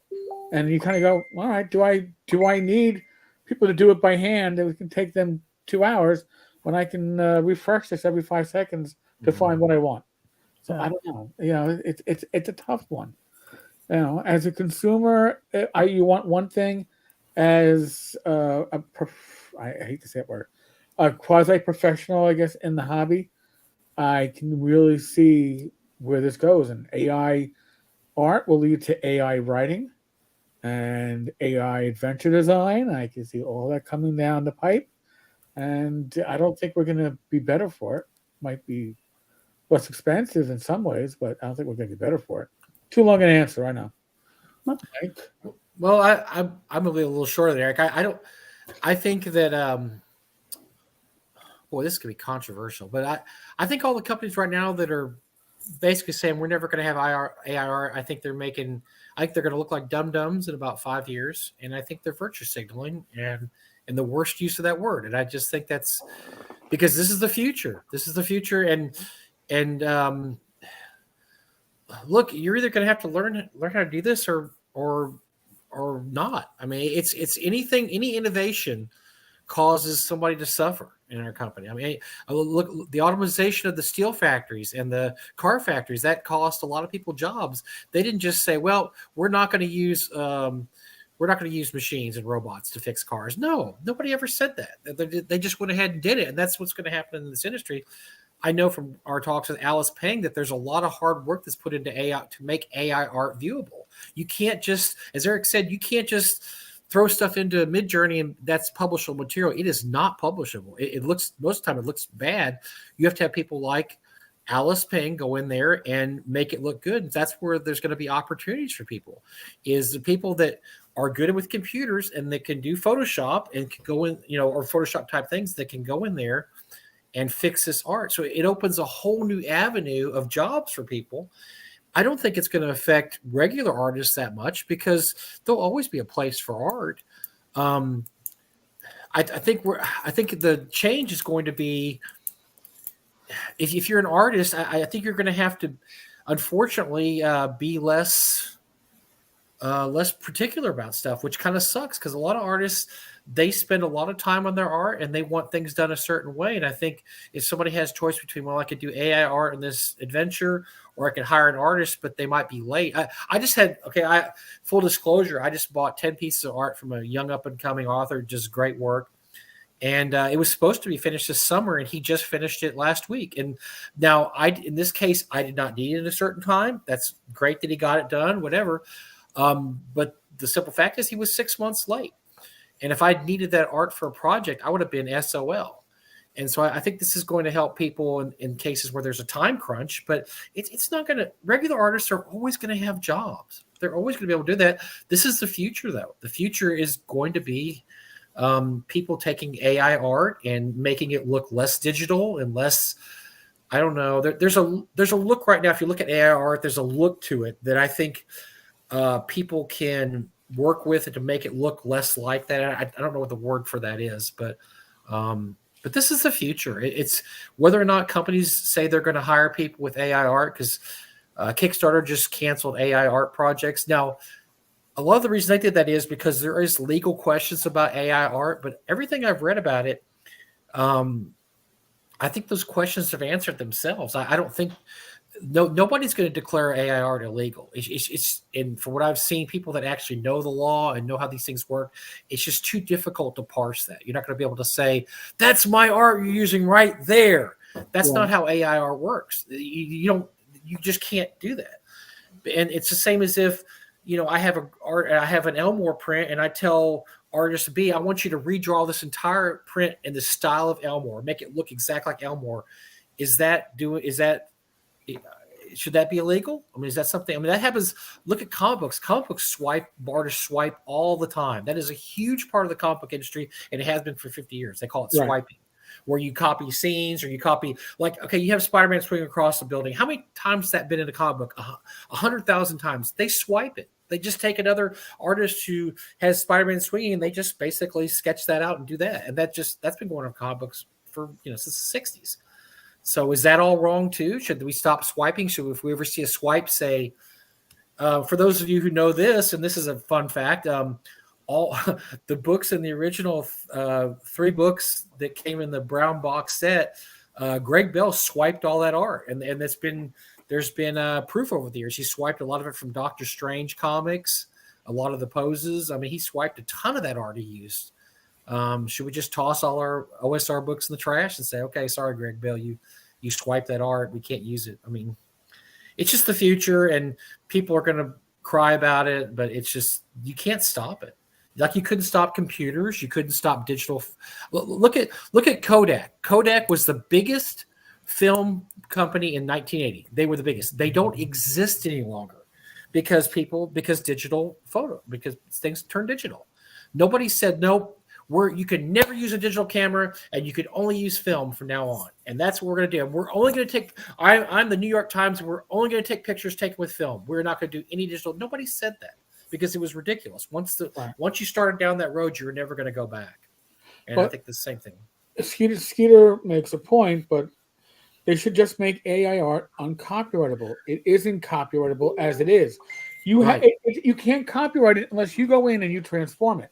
Sure. Which is what Alice basically does. She goes in, and the AI art is her template. It's where she works off of, and then she tightens up and she transforms it. Once she does, now it's human. I don't want to say human art, but now it is something that's copyrightable because a human intervened and made it into something that it wasn't. Right.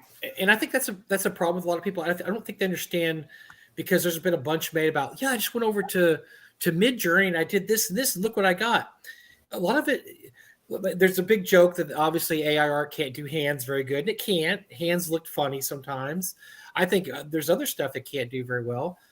You're always going to have, if you want to professionally publish that art, you're going to have somebody come in and fix it. Otherwise, you're going to put out the most laughable D&D module of all time, because people are going to go, that giant has 8 fingers on his hand in this scene, and this over here, his foot's gone. And no, you're always going to have somebody work on that. Oh, come on. I chopped the foot off. It happened in the adventure.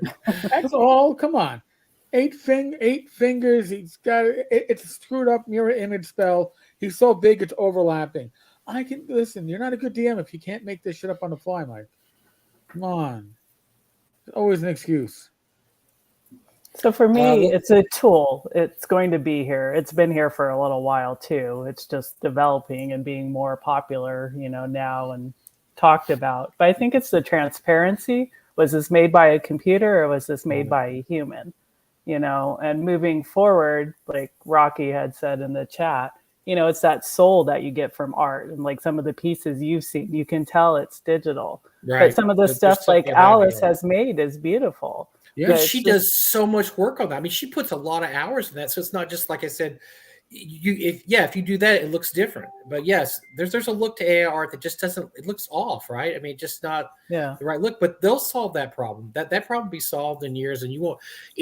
That's the other thing too, is it's going to be indistinguishable. So if I put out a book and I swear to you that it was done by an artist and you think it's an AI, well, then who's right? Are you going to call me a liar and say, no, this is all AI art? I think you're a liar. There's no way you can prove anything. First of all, you don't have sketchbooks like there's a lot of artists that do digital drawing.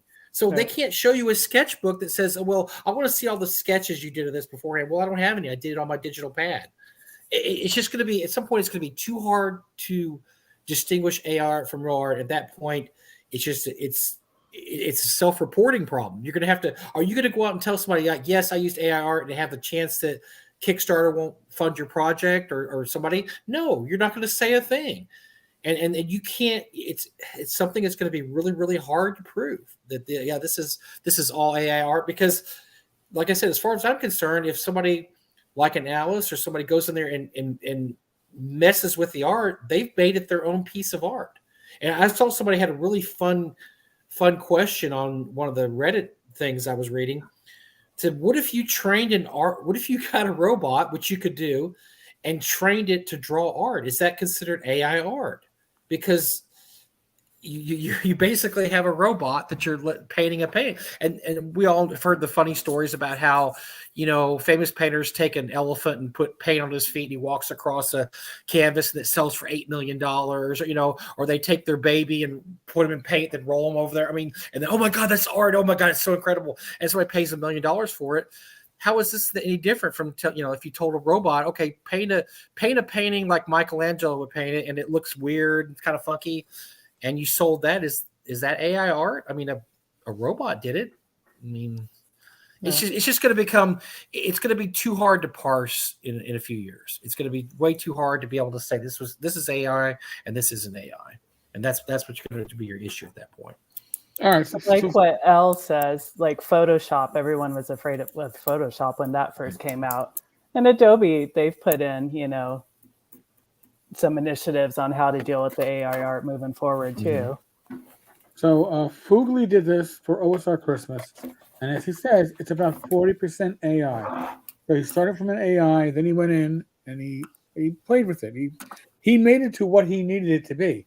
So would I consider that AI art? No, because it gave him 40%. But where's that percentage? If it's 95% of the way artificial art, and then you do the final 5%. I don't know. This is why to me all these companies are saying we're not going to accept AI art. To me, it's cringy because they have two choices in 5 years. Either they're still not going to be doing AI art and they're going to be paying more and running behind all the companies that do AI art, or they're going to have to change their policy and say, now we're going to allow AI art, and that's going to make all the people that originally applauded them mad at it. I mean, there's no good way to say we're going to do it. And I honestly thought Kickstarter's response was pretty good in that they said, here's what we're going to do for right now, and our opinion may change. That's a good answer to say, look, we don't know what the future may hold. So we're not going to be absolutist on this. We're going to say right now we do not going to support AI projects, but we reserve the right to change our mind in the future. And so I thought that was a pretty good response. And usually Facebook, Kickstarter's idiot. I think they do idiotic things, but I thought that was actually pretty nuanced to say that we reserve the right to basically change our mind. And I think that's how you approach this. You don't go absolute on this at all. It's like somebody saying in 1968, we're never going to use computers at our company because we're only going to have people to figure out all the figures, and we don't want people to lose their jobs, and so we're never going to have computers in our company. But now every company has computers, so it's right. just But stupid to say saying that. that Kickstarter reserving the right to change their mind, it's Kickstarter. They always reserve their right to change their mind. Sure. Their policies have never been consistent, never been, and they make exceptions. They used to make it. Of course they do. Yeah. There's a little nepotism going on in their own. But at least they're saying right now they're going to make exceptions. Okay, so basically, Mike, what you're saying is they're being open and outward in the fact that the rules can change. Yes, at any time. And I appreciate that more than I appreciate what they used to do, which is that we're just going to change our mind whenever we feel like we're going to change our mind and not say anything. I think that's just chicken shit. At least say, look, we're going to change our mind. We reserve the right to change our mind. Like any companies. I mean, I've seen a few companies come out in the last 2 days. I've just rolled my eyes like, we are never going to use AI art. We believe in the artists. We love them. We are never going to use it. That's just stupid. Thank you, KRCM. And Silver Griffin not naming names. They had the biggest announcement. I actually did a video on it. Yeah, it was it's like, all right, no, and I understand where they're coming from. Again, like I said, I'm torn because it's something that I can see it going a lot farther than just art. And I mean, if you can get an artificial intelligence writing program that can write solo adventures for D&D that don't suck, and all the points connect in the right, you don't screw it up like some of the earlier screw ups, by the man himself, the saint I shall not name, for some of his earlier works, like you go in and be like, this didn't work. This point to point didn't work in the book. Mm-hmm. If you can cure all that and give a satisfying story, you might have a future for artificial writing. But everybody could write in theory. Just writing well is another thing, and being able to like good art is something that is a little bit beyond just what's on the page. It's got a feel that transforms. Like good writing is more than just the words that are on the page. It transforms.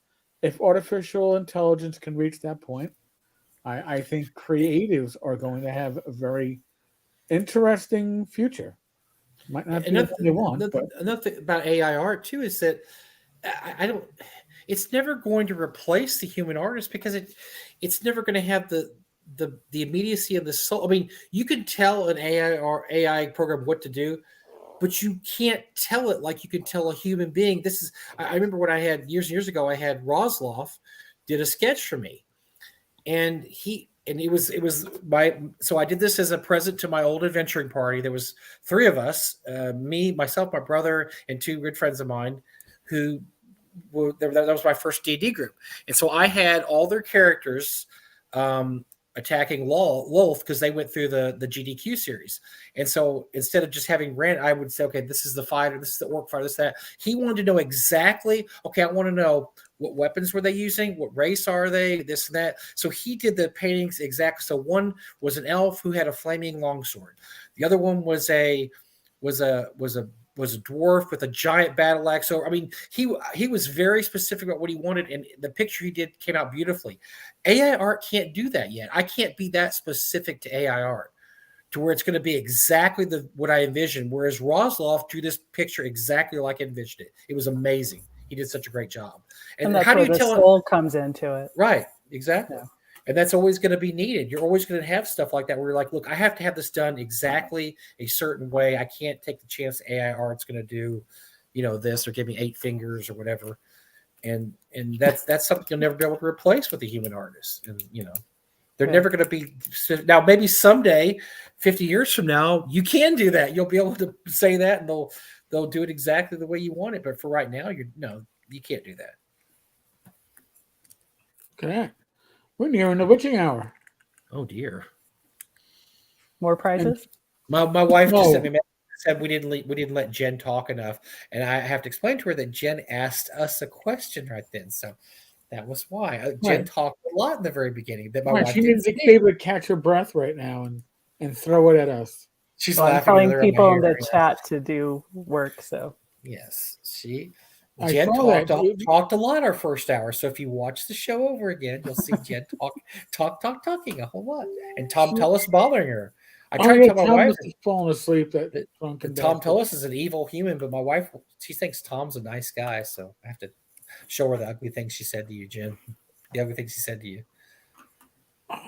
He's a meanie. Why is he so jealous of you? Do you ever figure this out? Because you have hair. Well, you have hair. I know that. But hair. I mean, other than that, have you figured out why? Well, they have to share Zach. Come on. He's in love with Zach. Oh my gosh, it's a love triangle. Yeah, that whole bromance. Yeah. It's a love triangle with Zach in the middle. As usual. As usual. You see, and that's when we start losing our live viewers. We just dropped like 20 people. Zach and Tom in a love relationship. Well, you guys were going to talk about your feelings on the next show. So. Wow. We'll have next week, folks. We will have the end of the year wrap up, and we thought it was going to be a general end of the year wrap up, but since one D&D, Wizards of the Coast have basically stomped their own private part to nice black and blue, I think we were going to be talking about that next week. Because I can't wait to. Yeah, we're going to have to digest a little because I'm reading along and I'm just laughing because I don't see any positives. People making positive things about this. Everybody else is going, "What? Well, WTF? I've seen the positive. Well, every company should be able to make money off their IP. I see no problem with them charging companies that are making. They already are. They're doing it now. They're making tons of money off their IP. And the scenarios they present don't even exist. They have one of the scenarios. They say, "Well, we don't want people publishing books with our." They don't do that. Nobody publishes a Drish Jordan book. They never have. Nobody's ever published a Drish Jordan book except for WotC. I mean, the scenarios they state are just ludicrous. That we don't want any books coming out that have our characters in it. Well, what? I love when they say it can only be in print or static electronic format, which means you can't blog post. And you can't talk about like possible content that would fall under the OGL, but only applies if you opt in. So that's this reminds me of a wise lady. Oh wait, she wasn't wise at all. She took everything Gary wrote and she grabbed it and threw it in a safe. And guess where we are 10 years later? Nobody knows who Gary Gygax is anymore because nothing of his is in print. And I guess this is what WotC wants to emulate: is that. We don't really want you publishing anything with our name on it. Okay, well, that's not. I don't think it's going to have a good. But you know what? The great part is you already know. You know how Eric and I feel. But you're going to love to hear Rob Conley next week. You're going to love to hear Joe Lawyer because I read both their blog posts tonight and they are on fire. So hopefully they'll be on fire again next week too, and we'll have some more comments. Like I said, this is going to take a week to digest anyway because. They might come out with a new revision by next week. They could because they're known by doing it. They're known to do that. They right. Well, and they kind of admit in the first sentence that we're only doing this because the community is too interested in what's going on, and they didn't say the rumors were wrong. They said there was some misinformation or misunderstandings. It doesn't mean that anything that was being talked about was wrong. It's like, oh, we got to correct it now. And I had said that in one of my earlier videos. The only, this might not come to pass. What we're hearing is that they don't want an OGL, an SRD, like they're going to cut it, close it in by the DMs Guild. The only way you stop that from happening is by getting the community in an uproar and exerting their influence. Otherwise, they don't stay, it's like, oh, we might lose money doing this. Yeah, good. Congratulations. Glad you figured that out. But having 3 different tiers of an OGL is not an OGL. Right. It is. So yeah, that we'll get into that next week. That doesn't even make any. So if you make over $750,000, you're gonna have to pay us royalties. What? Yeah, I wonder who is too. that? I'm about to say who is that? I'd have to get. We have to get Zach on and ask him. Is that even Paizo anymore? I mean, I guess it may be Paizo. I mean, but when who makes $1 million a year? Well, but it's saying income. It's not talking about expenses. Right. So, I mean, there's a lot in there you can. Right. And this is something that I have learned over my years in administrative and political positions in law enforcement. When things like that come out and they are written in a way that interpretation leaves you scratching your head as to what does this exactly mean, it's done in a way because they don't know yet. They don't know, is it going to be 750? How are you going to have to send them your tax forms? well, our total income was $825,000, but our actual profit was $75,000. Well, then it's a whole different kettle of fish. But are you gonna have to send them your income tax returns so they can see what your actual? And how are they gonna know how much you're making anyway, unless you're on Kickstarter? You know. What advantage? So my whole thing is, what advantages do you have using OGL 1.1? There's got to be some advantages, right? I mean, this is all stick, no carrot. There's got to be carrot with this. Otherwise, why would anybody do it? There has to be something that's your advantage to use OGL 1.1, because everything I read in there, it seems like if you opt in, you're screwed. I wouldn't opt in once, But the rumor going around on Twitter, I think on Reddit too, is that the current I guess publishers that are getting the early invite to 1D&D are being told that if they sign on to 1.1 for the OGL, they can no longer publish under the prior versions of the OGL. And I would suspect that would be the way going forward at anybody, because you're opting in. If you're opting in, they have your name. It isn't an open game license where it's like, I'll just publish under it. No, you got to go to a website. You have to register. Tell us, I'm publishing Bad Mike's book of 1D&D poop, and the different types of 1D&D poops, and I gotta. Oh well, no, we don't want to publish that because that actually might not be family friendly. So no, you're not going to be allowed. That's the inference there too. It looks like you're going to have to get an approval on whether or not your OGL product can be. How are they going to police all this? It's the same way as it's the same problem as trying to police AI art. I mean, what point is, they say, well, we looked at what we think you made over $750,000. No, I didn't. Okay, what do you do? We want to see your tax forms. No. Okay, what are they going to do then? You can't publish anymore under the 1.1 OGL because we want to approve your product. That's it. Oh, really? Okay. I'll go back to publishing OGL 1.0. No, you can't, because once you sign up to 1.1, so why would it? That's what I'm saying. It's all stick, no carrot. Where's the carrot? There's got to be a carrot here somewhere. No, it'll be interesting if that person or the people who have decided this are still here next year. Well, does Jen know they've something? Had a revolving door over there. Yeah, so that's true. Well, you know what? It's been a few years since we've had the welcome to the Wizards of the Coast Christmas party. Here's your pink slip. It's been a while since we've had that. Well, you may see it again this year because everything we're seeing and hearing, I know they're trying to whistle past the graveyard, but everything we're seeing and hearing says that there may be some issues. There may be some cuts to people, shall we say? I don't know. I mean, there may be some layoffs coming, so we'll see. Well, what I do find interesting is that they're going to release the new OGL a year before they release the new game system. They don't know what they're doing right now. They're just throwing. Whoa! Hot take from Jen. I love it. Skeeter wants to be on next week, and he wants to know if Rocky can be too. No, I told him Skeeter and Rocky shows 2023. We got them for. We're going to have Rocky and Skeeter in 2023. I said that there. So yes, we will have the Rocky and Skeeter show for 2023. Yes. Okay. So. Because it seems to me like they have some hot opinions too. They're about ready to blow up too. So maybe our first show of 2023. Maybe that's going to be the Rocky and Skeeter extravaganza. Whoa, would that's not Tullis? Oh no, Tullis is later on the month. He put us on. He blew us off. He said not till. Actually, you know what? Tullis said not till his Kickstarter's ready. So he's just using us. He's using us as much as we use him. I Tullis with a bad Tullis touched you.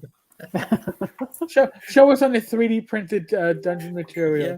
He's saying, it'd be better off if I did it right around my Kickstarter. So he's right. He's like WotC. Tullis is just like WotC. He's honest. He's just trying to make some money. It's a. Well, Skeeter, you don't need to be on our show because you have that show with Zach. You have that show with Zach, GDZ, and so you don't need to be on our show because. Oh wait, they haven't had that show in forever. So it's been on hiatus for what, like COVID? I don't know. It's been a while. Ouch! That's kind of that's harder than I would have hit. No, Skeeter, you're always welcome because we enjoy your hot hits, and if Rocky comes on too. That's going to be double the hot takes. So yes, Skeeter and Rocky, you're welcome, but not till next year. Not till next year. You're gonna wait a full year. Not till next year. We gotta wait till next year, and then 2 whole weeks. Well, the great thing about this is we get to watch a whole week of people spluttering curses at WotC. So next week we'll have even more information we have now. And Jen is absolutely right. They may change they may issue a retraction by next Tuesday. I mean, I don't know. We heard back from the community, and we thought, we didn't explain this well enough. Let's explain it again. So you can. Now you're going to see red ink scratching out. Edit here. I forgot to give it to their content team first. I posted this on a few Facebook things, but I read this thing, and I've dealt with consultants and upper level management of my life. This sounds like it was written by consultants and upper level management. Like, well, more money is good, right? This is going to make us more money, and the creatives are like going, "No, you don't understand." They're like, "No, this is good. This is going to make us all this more money. We crunched the numbers, and it's going to look how much money we're going to bring in now." Maybe I should put my application in. Think of all the data we're going to get from this too. So now we'll know what products are selling well, how they're selling, and then we'll know where to put our effort into it because they'll give us all the information. They only want to know what sells over 50,000. So I'm going to give you a sneak preview about my opinion. My opinion is this is great for the OSR.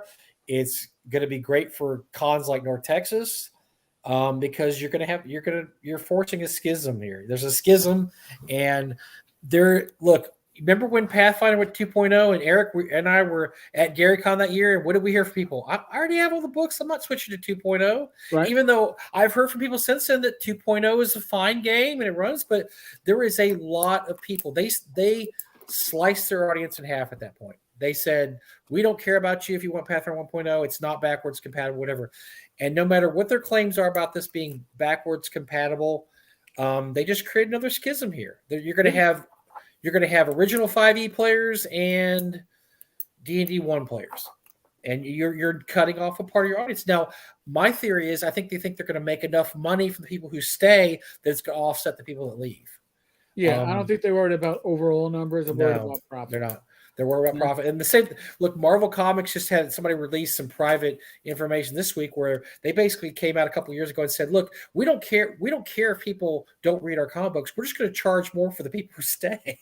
And this was like private communication. Somebody released to the public last week. And I believe it because their comics are terrible now. But guess what? They're $6 a piece. A comic's like $6 or $7. So their idea was that, look, we don't care if old guys leave like me, because I haven't bought a comic now in 10 years, a new one. But we're just going to charge the new people more. So that they'll make up for the people that leave. That shows a basic absolute misunderstanding about how marketing works and how the market works. You can't just keep doing that because eventually you're left with like this little tiny group of people reading your books, and even then they stop reading after a while. So this is going to it's going to be fun, man. It's going to be a fun next few weeks trying to go through all this. I haven't even gone to Emerald yet. I'm going to have to do it. Oh my God. I heard that's an ass show tonight too. So I heard that Joe the lawyer's his blog is blowing up over there. That's hilarious. It's not his blog anymore. Remember, it's his video channel. Oh, well, that's good ratings for everybody then. That's good for everybody. Yeah. He's doing. Listen, Joe is now the hot take in the OSR 5R, the O5R field. He is getting views and subs like crazy. So I just like the fact that he if you watch the video, he admits in the video that title was clickbait. He did a clickbait title for the video, which, hey, if it works, right? So that's funny. All right, we'll wrap this up, folks. Yes. Thank you for the huge number of live audience members and the largest number of gifts we've ever given out. So whoa. Thanks to Frog God. Thanks to because people actually won them besides Jen, so they're all excited. So thanks to Jen for giving out gifts as opposed shared the love to receiving them all. Thanks as always to Bad Mike, but we don't need to really say too much. Well, thanks to Jen for coming on. We really appreciate you coming on. This is good. This is so super fun. Hey, we'll have to have you again sometime. So next year. Next year, definitely. We may move that 1.8 female audience up to 2.0. Oh my gosh! Nice. And next week we're gonna We're going to have some hot takes next week, so definitely tune in for our year-end show. We're going to talk. We were just going to talk about what happened this year, but we got lots of hot takes. Yeah, I think most of the hottest stuff of last year is going to be the last week. So we'll figure that stuff out. You never know. You still have a week to go. I know. Knock on wood. We've still got time. By the way, Elle is saying that the 700 posts on the new OGL on Enworld in 8 hours. Good Lord. Crazy. I don't think I have enough time to read all that shit. I'm about to say we got our evening cut out for us, Eric. We're going to read through. I'm flipping through it right now. I'm like, I got to read 16 pages already. Oh my god. God help me. It's 16 pages long already. So, folks, as always, thanks to you all. We're in the midst of still the endemic. Both my parents have COVID. They're both doing fine. But when you start hitting 79, 80, you get nervous as a family. But it looks like we're going to have a normal Christmas. So, God bless. But listen, use your common sense. That's all I can tell you. Use your common sense. Be safe, be well. God bless. Roll those dice, roll them well. I'll be back again tomorrow with probably talking about the AI statement from Kickstarter. And 9 o'clock on Eastern time on the Discord server, we do a weekly hangout. I can guarantee you one thing. Tomorrow, I'll only be paying half attention to the weekly hangout because the Jets are playing tomorrow. Yes, and the suddenly resurgent Jets. Yes, no, they're not resurgent. That's right. Yeah, they're treading water, but we'll see. If they lose tomorrow, I can give up the season. If they win tomorrow, oh boy, I got to watch more games. Hey, Zach Wilson's back at quarterback. No. You know, he looked good until he looked like shit. That's kind of the story of the Jets. Yes. Yeah, it's like, wow, you're looking like we might actually have like I don't know, a second tier quarterback, and it's like, oh no, he reverted to whatever it is. Oh, you're right. They lost 3 in a row. That's not good. Yeah. So no. Good luck for the Jets. We're praying for you, Jets. You. All right, folks. Good night. God bless. Later.